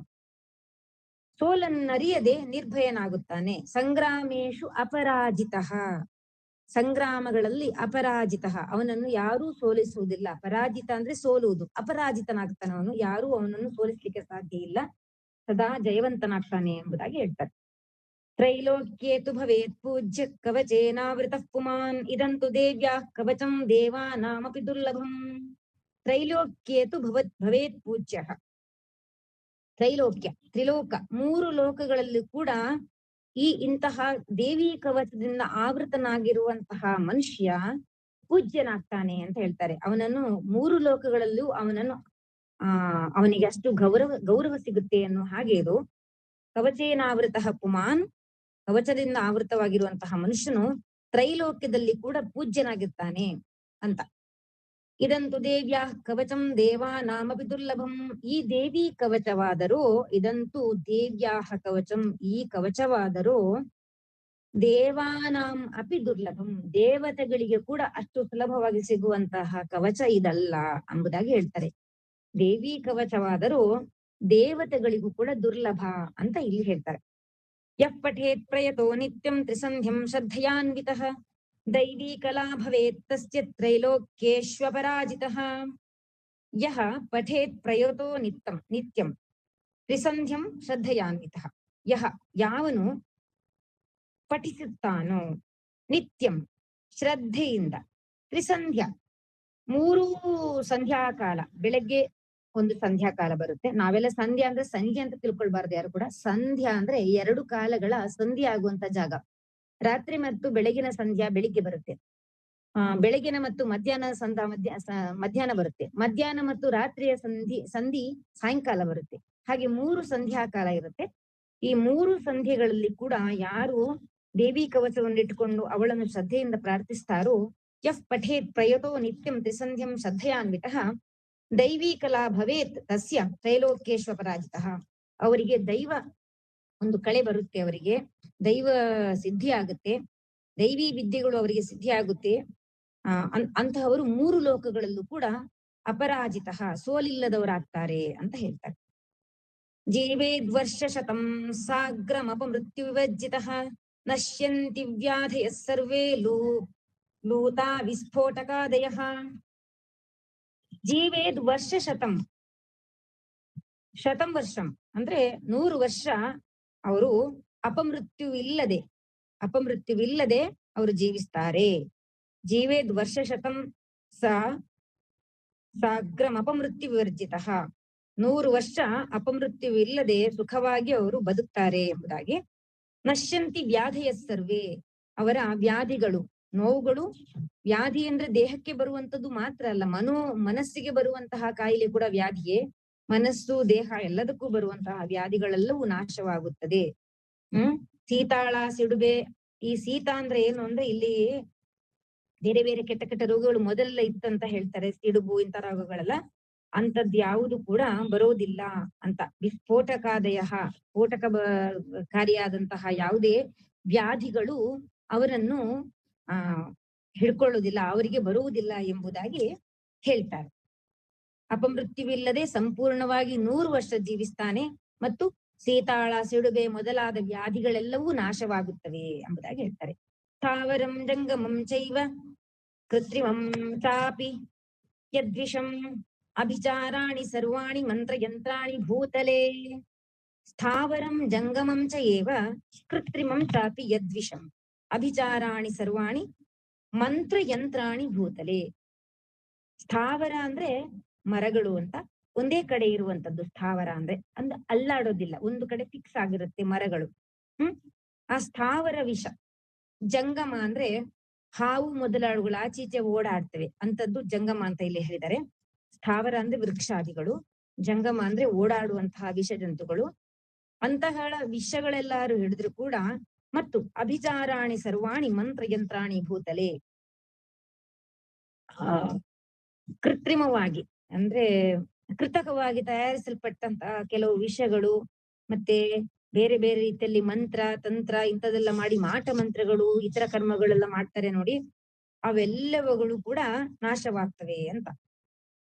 ಭೂಚರ ಖೇಚರಾಶ್ಚೈವ ಜಲ ಜಲಜಾಶ್ಚೋಪದೇಶಿಕಾಃ ಸಹಜಾಃ ಕುಲಜಾ ಮಾಲಾಃ ಶಾಕಿನಿ ಡಾಕಿನಿ ತಥಾ. ಭೂಚರಾಃ ಖೇಚರಾಃ ಚ ಏವ ಜಲಜಾಃ ಚ ಉಪದೇಶಿಕಾಃ. ಅಂದ್ರೆ ಭೂಚರಃ ಭೂಮಿಯಲ್ಲಿ ಸರಿಸುವಂತದ್ದು, ಯಾವ್ದಾದ್ರು ತೊಂದರೆ ಕೊಡುವಂತದ್ದು ಇದ್ರೆ ಅಂತ ಅದರ ಅರ್ಥ. ಉಪದ್ರವ ಬಲ್ಲಂತದ್ದು ವಿಷಯಗಳ ಬಗ್ಗೆ ಹೇಳ್ತಿರೋದು, ಅವರುಗಳಿಂದ ರಕ್ಷಣೆ ಬರುವಾಗ ಇದು ಬರೋದು. ಭೂಮಿಯಲ್ಲಿ ಚಲಿಸುವಂತಹ ಉಪದ್ರವಕಾರಿ ಅಂತದಿರ್ಬೋದು. ಖೇಚರಾಹ ಆಕಾಶದಲ್ಲಿ ಚಲಿಸುವಂತಹ ಉಪದ್ರವಕಾರಿಗಳಂತ ಇರ್ಬೋದು. ಮತ್ತೆ ಜಲಚರ ಜಲದಲ್ಲಿ ಚಲಿಸುವಂತಹ ಯಾವ್ದಾದ್ರು ವಿಷಜಂತುಗಳು ಇರ್ಬಹುದು. ಉಪದೇಶಿಕ ಅದು ಉಪದೇಶ ಮಾತ್ರದಿಂದ ಸಿದ್ಧವಾಗುವ ಕ್ಷುದ್ರ ದೇವತೆಗಳಿರ್ಬಹುದು. ಸಹಜಾಹ ಸಹಜವಾಗಿ ಇದ್ದಕ್ಕಿದ್ದಾಗೆ ಬರುತ್ತೆ, ಯಾವ್ದಾರೊಂದು ಕಾಯಿಲೆ ಗೊತ್ತಿರಲ್ಲ. ಕುಲಜಾಹ ಕುಲದಿಂದ ಬಂದಿರುವಂತ ಯಾವ್ದಾರಿರ್ಬೋದು. ಮಾಲಾಹ ಶಾಕಿನಿ ಡಾಕಿನಿ, ಅದನ್ನ ಎಲ್ಲವೂ ಮಾಲಾ ಶಾಕಿನಿ ಡಾಕಿನಿಗಳು ಕಂಠಮಾಲಾದಿಗಳು ಇತರ ಬೇರೆ ಬೇರೆ ಹೆಸರುಗಳಿವೆ. ಇವೆಲ್ಲ ಉಪದ್ರವ ಕೊಡಬಲ್ಲಂತಹ ವಿಷಯಗಳು ಅಂತ ಇಲ್ಲಿ ನಾವು ಅರ್ಥ ಮಾಡ್ಕೊಳ್ಬೇಕು. ಇವೆಲ್ಲದರಿಂದ ದೇವಿ ಕವಚ ರಕ್ಷಣೆ ಮಾಡುತ್ತೆ ಅಂತ. ಈ ಶ್ಲೋಕದಲ್ಲಿ ರಕ್ಷಣೆ ಮಾಡುತ್ತೆ ಅಂತ ಕೊಟ್ಟಿಲ್ಲ, ಅದರ ಅರ್ಥ ಅದುವೇ ಒಟ್ಟಿಗೆ ಸೇರ್ಕೊಂಡು ಕೊನೆಯಲ್ಲಿ ಕೊಟ್ಟಿರ್ತಾರೆ. ಅಂತರಿಕ್ಷತ ರಾಘೋರ ಡಾಕಿನ್ಯಶ್ಚ ಮಹಾಬಲಾಹ ಗ್ರಹಭೂತ ಪಿಶಾಶ್ಚಾಶ್ಚ ಯಕ್ಷ ಗಂಧರ್ವ ರಾಕ್ಷಸಾಹ. ಅಂತರಿಕ್ಷಚಾರಿಗಳು ಅಂತರಿಕ್ಷದಲ್ಲಿ ಓಡಾಡುವಂತಹದ್ದು, ಘೋರ ಘೋರ ಭಯಕಾರಿಯಾಗಿರುವಂತದ್ದು. ಮತ್ತೆ ಡಾಕಿನಿ ಈ ತರ ಎಲ್ಲ ಹೇಳ್ತಾರೆ, ನನ್ಗೆ ಗೊತ್ತಿಲ್ಲ, ಹೇಳ್ತಾರೆ. ಮಹಾಬಲಶಾಲಿಗಳು, ಕಣ್ಣಿಗೆ ಕಾಣದಂತಹ ದುಷ್ಟ ಶಕ್ತಿಗಳು ಅಂತ ಹೇಳ್ತಾರಲ್ಲ, ಮಾಟ ಮಂತ್ರ ಮಾಡಿ ಎಲ್ಲ ಮಾಡ್ತಾರಲ್ಲ, ಆತರ ಶಕ್ತಿಗಳು ಅಂತ ತಿಳ್ಕೊಳ್ಬಹುದು. ಘೋರ ಮಹಾಬಲಶಾಲಿಗಳು ಆದ ಡಾಕಿನಿಗಳು ಮತ್ತು ಗ್ರಹ ಭೂತ ಪಿಶಾಚ ಯಕ್ಷ ಗಂಧರ್ವ ರಾಕ್ಷಸ. ಗ್ರಹ ದೋಷ ಅಂತ ಹೇಳ್ತೀವಿ, ಭೂತ ಬಾಧೆ ಅಂತ ಹೇಳ್ತೀವಿ, ಪಿಶಾಚಿಯ ದೋಷ ಅಂತ ಹೇಳ್ತೀವಿ, ಏನೇನೋ ಹೇಳ್ತೀವಿ. ಏನೇನೋ ನಾವು ಇದೆಲ್ಲ ಪೂಜೆಗಳು ಹೋಮಗಳು ಹವನಗಳು ಅಂತೆಲ್ಲ ಮಾಡ್ತಾರಲ್ಲ, ಹಾಗೆ ಇಂತಹ ಎಲ್ಲಾ ದೋಷಗಳನ್ನು ದೇವಿ ಕವಚ ಹೋಗಲಾಡಿಸ್ತದೆ ಎಂಬುದಾಗಿ ಅರ್ಥ. ಅಂತರಿಕ್ಷಚಾರಿಗಳು, ಘೋರರು, ಮಹಾಬಲಶಾಲಿಗಳು, ಡಾಕಿನಿಗಳು, ಗ್ರಹಗಳು, ಭೂತಗಳು, ಪಿಶಾಚಗಳು, ಯಕ್ಷರು, ಗಂಧರ್ವರು, ರಾಕ್ಷಸರು ಇವರೆಲ್ಲರಿಂದ ಕೂಡ ರಕ್ಷಣೆ ಮಾಡ್ತದೆ ದೇವಿ ಕವಚ ಅಂತ. ಬ್ರಹ್ಮ ರಾಕ್ಷಸ ವೇತಾಲ ಕೂಷ್ಮಾಂಡ ಭೈರವಾದಯ ನಶ್ಯಂತಿ ದರ್ಶನಾತ್ತಸ್ಯ ಕವಚೆ ಹೃದಯ ಸಂಸ್ಥಿತೆ. ಬ್ರಹ್ಮ ರಾಕ್ಷಸ ಅಂದ್ರೆ ಗೊತ್ತಲ್ಲ, ಬ್ರಹ್ಮ ಹತ್ಯೆ ಆದ್ರೆ ಅವನಿಗೆ ಸರಿಯಾದ ಮೋಕ್ಷ ಸಿಗ್ಲಿಲ್ಲ ಅಂದ್ರೆ ಅವನು ಬ್ರಹ್ಮ ರಾಕ್ಷಸನಾಗಿ ತೊಂದರೆ ಕೊಡ್ತಾನೆ ಅಂತ ಹೇಳ್ತಾರೆ. ಅಂತಹ ಬ್ರಹ್ಮ ರಾಕ್ಷಸನಿಂದ ಬರುವಂತ ತೊಂದರೆಯನ್ನು ಕೂಡ ದೇವಿ ಕವಚ ನಿವಾರಿಸ್ತದೆ ಅಂತ ಹೇಳ್ತಾರೆ. ಬೇತಾಳ ಅಂತೆಲ್ಲ ನಾವ್ ಹೇಳ್ತೀವಲ್ಲ, ಅದರಿಂದ ರಕ್ಷಣೆ ಕೊಡ್ತೀವಿ ಅಂತ ಹೇಳ್ತಾರೆ. ಕೂಷ್ಮಾಂಡಗಳು ಅಂತ ಹೇಳ್ತಾರೆ, ಅದರಿಂದ ರಕ್ಷಣೆ ಕೊಡ್ತದೆ. ಭೈರವೇ ಮೊದಲಾದವುಗಳು ಅದರಿಂದ ರಕ್ಷಣೆ ಕೊಡ್ತವೆ. ನಶ್ಯಂತಿ ದರ್ಶನಾತ್ತಸ್ಯ ಕವಚೇ ಹೃದಯ ಸಂಸ್ಥಿತೆ. ದೇವಿ ಕವಚವನ್ನು ಯಾರು ತನ್ನ ಹೃದಯದಲ್ಲಿ ಅಥವಾ ಮನಸ್ಸಿನಲ್ಲಿ ಅದನ್ನ ಹೇಳ್ಕೊಂಡು ಅದನ್ನ ಅವನು ತನ್ನದಾಗಿಸ್ಕೊಳ್ತಾನೋ, ಹೃದಯದಲ್ಲಿ ಕವಚವು ನೆಲೆಸಿರುವಂತಹ ಅವನ ದರ್ಶನ ಮಾತ್ರದಿಂದಲೇ ನಾಶವಾಗುತ್ತದಂತೆ. ಈಗ ನೋಡಿ, ನಾನು ದೇವಿ ಕವಚ ಹೇಳಲ್ಲ, ಯಾರೋ ಒಬ್ರು ದೇವಿ ಕವಚ ಹೇಳುವವರನ್ನು ನಾನು ನೋಡಿದ್ರೆ ನನಗಿರುವಂತಹ ಈ ಮೇಲೆ ಹೇಳಿರುವಂತಹ ಎಲ್ಲಾ ದೋಷಗಳು ಕೂಡ ನಿವಾರಣೆ ಆಗ್ತವೆ ಎಂಬುದಾಗಿ ಇಲ್ಲಿ ಹೇಳ್ತಿದ್ದಾರೆ. ನಶ್ಯಂತಿ ದರ್ಶನಾರ್ಥಸ್ಯ, ಅವನ ದರ್ಶನದಿಂದವೇ ನಮ್ಮ ದೋಷಗಳ ನಿವಾರಣೆ ಆಗುತ್ತೆ ಅಂತ ನಾವು ಇಲ್ಲಿ ಇವರು ಹೇಳ್ತಾರೆ. ಹಾಗಾದ್ರೆ ನಾವೇ ಪುಣ್ಯ ಮಾಡ್ಬೇಕು ಅಂತ ಅರ್ಥ ಅಲ್ಲ, ಪುಣ್ಯವಂತರ ಸಂಘವೇ ನಮ್ಗೆ ದೋಷ ನಿವಾರಣೆ ಮಾಡುವಂತಹ ಶಕ್ತಿಯನ್ನ ಕೊಡ್ತದೆ ಎಂಬುದಾಗಿ ಈ ಶ್ಲೋಕದಲ್ಲಿ ನಾವು ತಿಳ್ಕೊಳ್ಬಹುದು. ಮಾನೋನ್ನತಿರ್ಭವೇದ್ರಾಜ್ಞಸ್ತೇಜೋ ವೃದ್ಧಿಕರಂ ಪರಂ ಯಶಸಾ ವರ್ಧತೆ ಸೋಪಿ ಕೀರ್ತಿ ಮಂಡಿತ ಭೂತಲೆ. ಮಾನೋನ್ನತಿರ್ಭವೇದ್ರಾಜ್ಞಸ್ತೇಜೋ ವೃದ್ಧಿಕರಂ ಪರಂ ಯಶಸಾ ವರ್ಧತೆ ಸೋಪಿ ಕೀರ್ತಿ ಮಂಡಿತ ಭೂತಲೆ. ಮಾನೋನ್ನತಿರ್ಭವೇದ್ರಾಜ್ಞ ಅಂದ್ರೆ ಇಂತಹವನಿಗೆ, ಈ ಕವಚವನ್ನು ತೊಟ್ಟಿರುವವನಿಗೆ, ಅಂತಹವನಿಗೆ ರಾಜನಿಂದ ಸನ್ಮಾನ ದೊರಕುತ್ತದೆ ಅಂತ. ರಾಜ್ಞಃ ಉನ್ನತಿ ಮಾನ ಉನ್ನತ ಮಾನವು ಅವನಿಗೆ ದೊರಕುತ್ತದೆ ಅಂತ ಹೇಳ್ತಿದ್ದಾರೆ. ತೇಜೋ ವೃದ್ಧಿ ಕರಂ ಪರಂ, ತೇಜವು ವೃದ್ಧಿ ಆಗುತ್ತದೆ. ಆ ಕವಚವು ಅವನ ತೇಜಸ್ಸನ್ನು ವೃದ್ಧಿ ಮಾಡ್ತದೆ. ರಾಜನಿಂದ ಸನ್ಮಾನವು ದೊರಕುವಂತೆ ಮಾಡ್ತದೆ. ರಾಜನಿಂದ ಅಂದ್ರೆ ನಾವು ಯಾವುದು ರಾಜ ಅಂತಲ್ಲ, ಒಂದು ಒಳ್ಳೆಯ ಸ್ಥಾನದಲ್ಲಿ ಇರುವವರಿಂದ ನಮಗೆ ಮನ್ನಣೆ ಸಿಗ್ತದೆ ಅಂತ ನಾವು ತಿಳ್ಕೊಳ್ಬೇಕು. ಯಶಸ್ಸಾ ವರ್ಧತೆ ಸೋಪಿ ಕೀರ್ತಿ ಮಂಡಿತ ಭೂತಲೆ, ಅವನ ಯಶಸ್ಸು ಕೂಡ ಹೆಚ್ಚಾಗ್ತದೆ, ಕೀರ್ತಿ ಕೂಡ ಹೆಚ್ಚಾಗ್ತದೆ. ಮತ್ತು ಎಲ್ಲಿ ಅಂತ ಭೂತಲೆ, ಈ ಭೂಮಿಯಲ್ಲಿ ವಾಸಿಸುವ ಈ ಇಹಲೋಕದಲ್ಲಿಯೇ ಅವನಿಗೆ ಕೀರ್ತಿ, ತೇಜೋ ವೃದ್ಧಿ, ರಾಜ ಸನ್ಮಾನ, ಯಶಸ್ಸು ಎಲ್ಲವನ್ನೂ ಅವನು ಪಡಿತಾನೆ. ಯಾರು ಅಂದ್ರೆ ಈ ಕವಚವನ್ನು ಧರಿಸಿದವನು ಅಂತ ಹೇಳ್ತಿದ್ದಾರೆ. ಜಪೇತ್ ಸಪ್ತಶತೀಂ ಚಂಡೀಂ ಕೃತ್ವಾ ತಂ ಕವಚಂ ಪುರಾ, ಯಾವದ್ ಭೂಮಂಡಲಂ ಧತ್ತೆ ಸಶೈಲ ವನಕಾನನಂ. ಜಪೇತ್ ಸಪ್ತಶತೀಂ ಚಂಡೀಂ ಕೃತ್ವಾ ತು ಕವಚಂ ಪುರಾ, ಯಾವದ್ ಭೂಮಂಡಲಂ ಧತ್ತೆ ಸಶೈಲ ವನಕಾನನಂ. ಮೊದಲು ಕವಚವನ್ನು ಮಾಡಿ ಅನಂತರ ಸಪ್ತಶತಿಯನ್ನು ಜಪಿಸಬೇಕು ಅಂತ ಇಲ್ಲಿ ನಿಯಮ ಹೇಳ್ತಾ ಇದ್ದಾರೆ ಈ ಶ್ಲೋಕದಲ್ಲಿ. ಆಯ್ತಾ? ಜಪವನ್ನು ಮಾಡಿ, ಕವಚವನ್ನು ಮಾಡಿ ಅನಂತರ ಸಪ್ತಶತಿಯನ್ನ ಜಪಿಸಬೇಕು. ಆಗ ಪರ್ವತ, ವನ, ಕಾಡುಗಳಿಂದ ಕೂಡಿದ ಭೂಮಂಡಲವು ಎಲ್ಲಿವರೆಗೆ ನಿಂತಿರ್ತದೋ, ಅಂದ್ರೆ ಈ ಪ್ರಪಂಚ ಎಲ್ಲಿವರೆಗೂ ಇರ್ತದೋ, ಮುಂದೆ ಹೋಗ್ಬೇಕು. ಈ ಶ್ಲೋಕದ ಅರ್ಥ ಪೂರ್ತಿ ತಿಳ್ಕೊಬೇಕಾದ್ರೆ, ತಾವತ್ ತಿಷ್ಠತಿ ಮೇದಿನ್ಯಾಂ ಸಂತತಿ ಪುತ್ರ ಪೌತ್ರಿಕಿ ದೇಹಾಂತೆ ಪರಮಂ ಸ್ಥಾನಂ ಯತ್ ಸುರೈರಪಿ ದುರ್ಲಭಂ ಪ್ರಾಪ್ನೋತಿ ಪುರುಷೋ ನಿತ್ಯಂ ಮಹಾಮಾಯಾ ಪ್ರಸಾದತಃ ಲಭತೆ ಪರಮಂ ರೂಪಂ ಶಿವೇನ ಸಹ ಮೋದತೆ. ಯಾರು ಈ ದೇವಿ ಕವಚವನ್ನು ಸದಾ ಧರಿಸಿಕೊಂಡಿರ್ತಾರೋ, ಈ ಭೂಮಂಡಲದಲ್ಲಿ ಅವರು ಎಲ್ಲಿವರೆಗೆ ಇರ್ತಾರೋ, ಅಥವಾ ಈ ಭೂಮಂಡಲವು ಎಲ್ಲಿವರೆಗೆ ಇರ್ತದೋ ಅಲ್ಲಿವರೆಗೆ ಅವರಿಗೆ ಪುತ್ರ ಪೌತ್ರರಿಂದ ಕೂಡಿದ ಸಂತತಿ ಇರ್ತದೆ. ಈಗ ನಾವಿಲ್ಲ ಅಂದ್ರೂ ನಮ್ಮ ಪುತ್ರರು, ನಮ್ಮ ಪೌತ್ರರು, ಆ ಸಂತತಿ ಅಷ್ಟು ಸುಭಿಕ್ಷವಾಗಿ ಜೀವನ ಮಾಡ್ತಾ ಇರುತ್ತೆ ಎಂಬುದಾಗಿ ಇದರ ಅರ್ಥ. ಮೇದಿನ್ಯಾಮ್ ಅಂದ್ರೆ ಭೂಮಿಯಲ್ಲಿ ಅಂತ ಅರ್ಥ. ತಾವತ್ ತಿಷ್ಠತಿ, ಅಲ್ಲಿವರೆಗೂ ಇರುತ್ತೆ. ಎಲ್ಲಿವರೆಗೆ ಅಂದ್ರೆ ಎಲ್ಲಿವರೆಗೆ ಈ ಭೂಮಂಡಲ ಇರುತ್ತೋ ಅಲ್ಲಿವರೆಗೆ ಈ ಭೂಮಿಯಲ್ಲಿ ಸಂತತಿ, ಪುತ್ರ ಪೌತ್ರ ಎಲ್ಲವೂ ಇರ್ತದೆ. ದೇಹಾಂತೆ ಅಷ್ಟಾಗಿ, ದೇಹಾಂತೆ ಪರಮಂ ಸ್ಥಾನಂ, ದೇಹದ ಅಂತ್ಯಕಾಲದಲ್ಲಿ ಅತ್ಯಂತ ಉನ್ನತವಾದ ಸ್ಥಾನವನ್ನು ಕೂಡ ಆ ಒಂದು ವ್ಯಕ್ತಿ ಪಡೆದುಕೊಳ್ತಾನೆ. ಆ ಪುರುಷನು ದೇಹಾವಸಾನದ ಸಂದರ್ಭದಲ್ಲಿ ಕೂಡ ಉತ್ತಮ ಸ್ಥಾನವನ್ನು ಪಡಿತಾನೆ ಅಂತ. ಪರಮಂ ಸ್ಥಾನಂ ಯತ್ ಸುರೈರಪಿ ದುರ್ಲಭಂ, ಯಾವುದು ದೇವತೆಗಳಿಗೂ ಕೂಡ ಸಾಧ್ಯವಿಲ್ಲವೋ ಅಂತಹ ಸ್ಥಾನವು ದೇವಿ ಕವಚವನ್ನು ಧರಿಸಿರುವಂತಹ ವ್ಯಕ್ತಿಗೆ ಸಿಗ್ತದೆ ಎಂಬುದಾಗಿ, ಅಷ್ಟೊಂದು ವೈಶಿಷ್ಟ್ಯ ಇದೆ ಎಂಬುದಾಗಿ ಹೇಳ್ತಾ ಇದ್ದಾರೆ ಅವರು. ಶಾಶ್ವತವಾದ ಸ್ಥಾನವನ್ನು ಪಡಿತಾನೆ ಅವನು, ಯಾವುದು ದೇವತೆಗಳಿಗೂ ಕೂಡ ದುರ್ಲಭವಾಗಿದೆಯೋ ಅಂತಹ ಪರಮ ಸ್ಥಾನವನ್ನು ಅವನು ಗಳಿಸ್ತಾನೆ. ಒಂದು ಸಲಕ್ಕಲ್ಲ, ಶಾಶ್ವತವಾಗಿ ಪಡಿತಾನೆ ಎಂಬುದಾಗಿ ಹೇಳ್ತಾರೆ.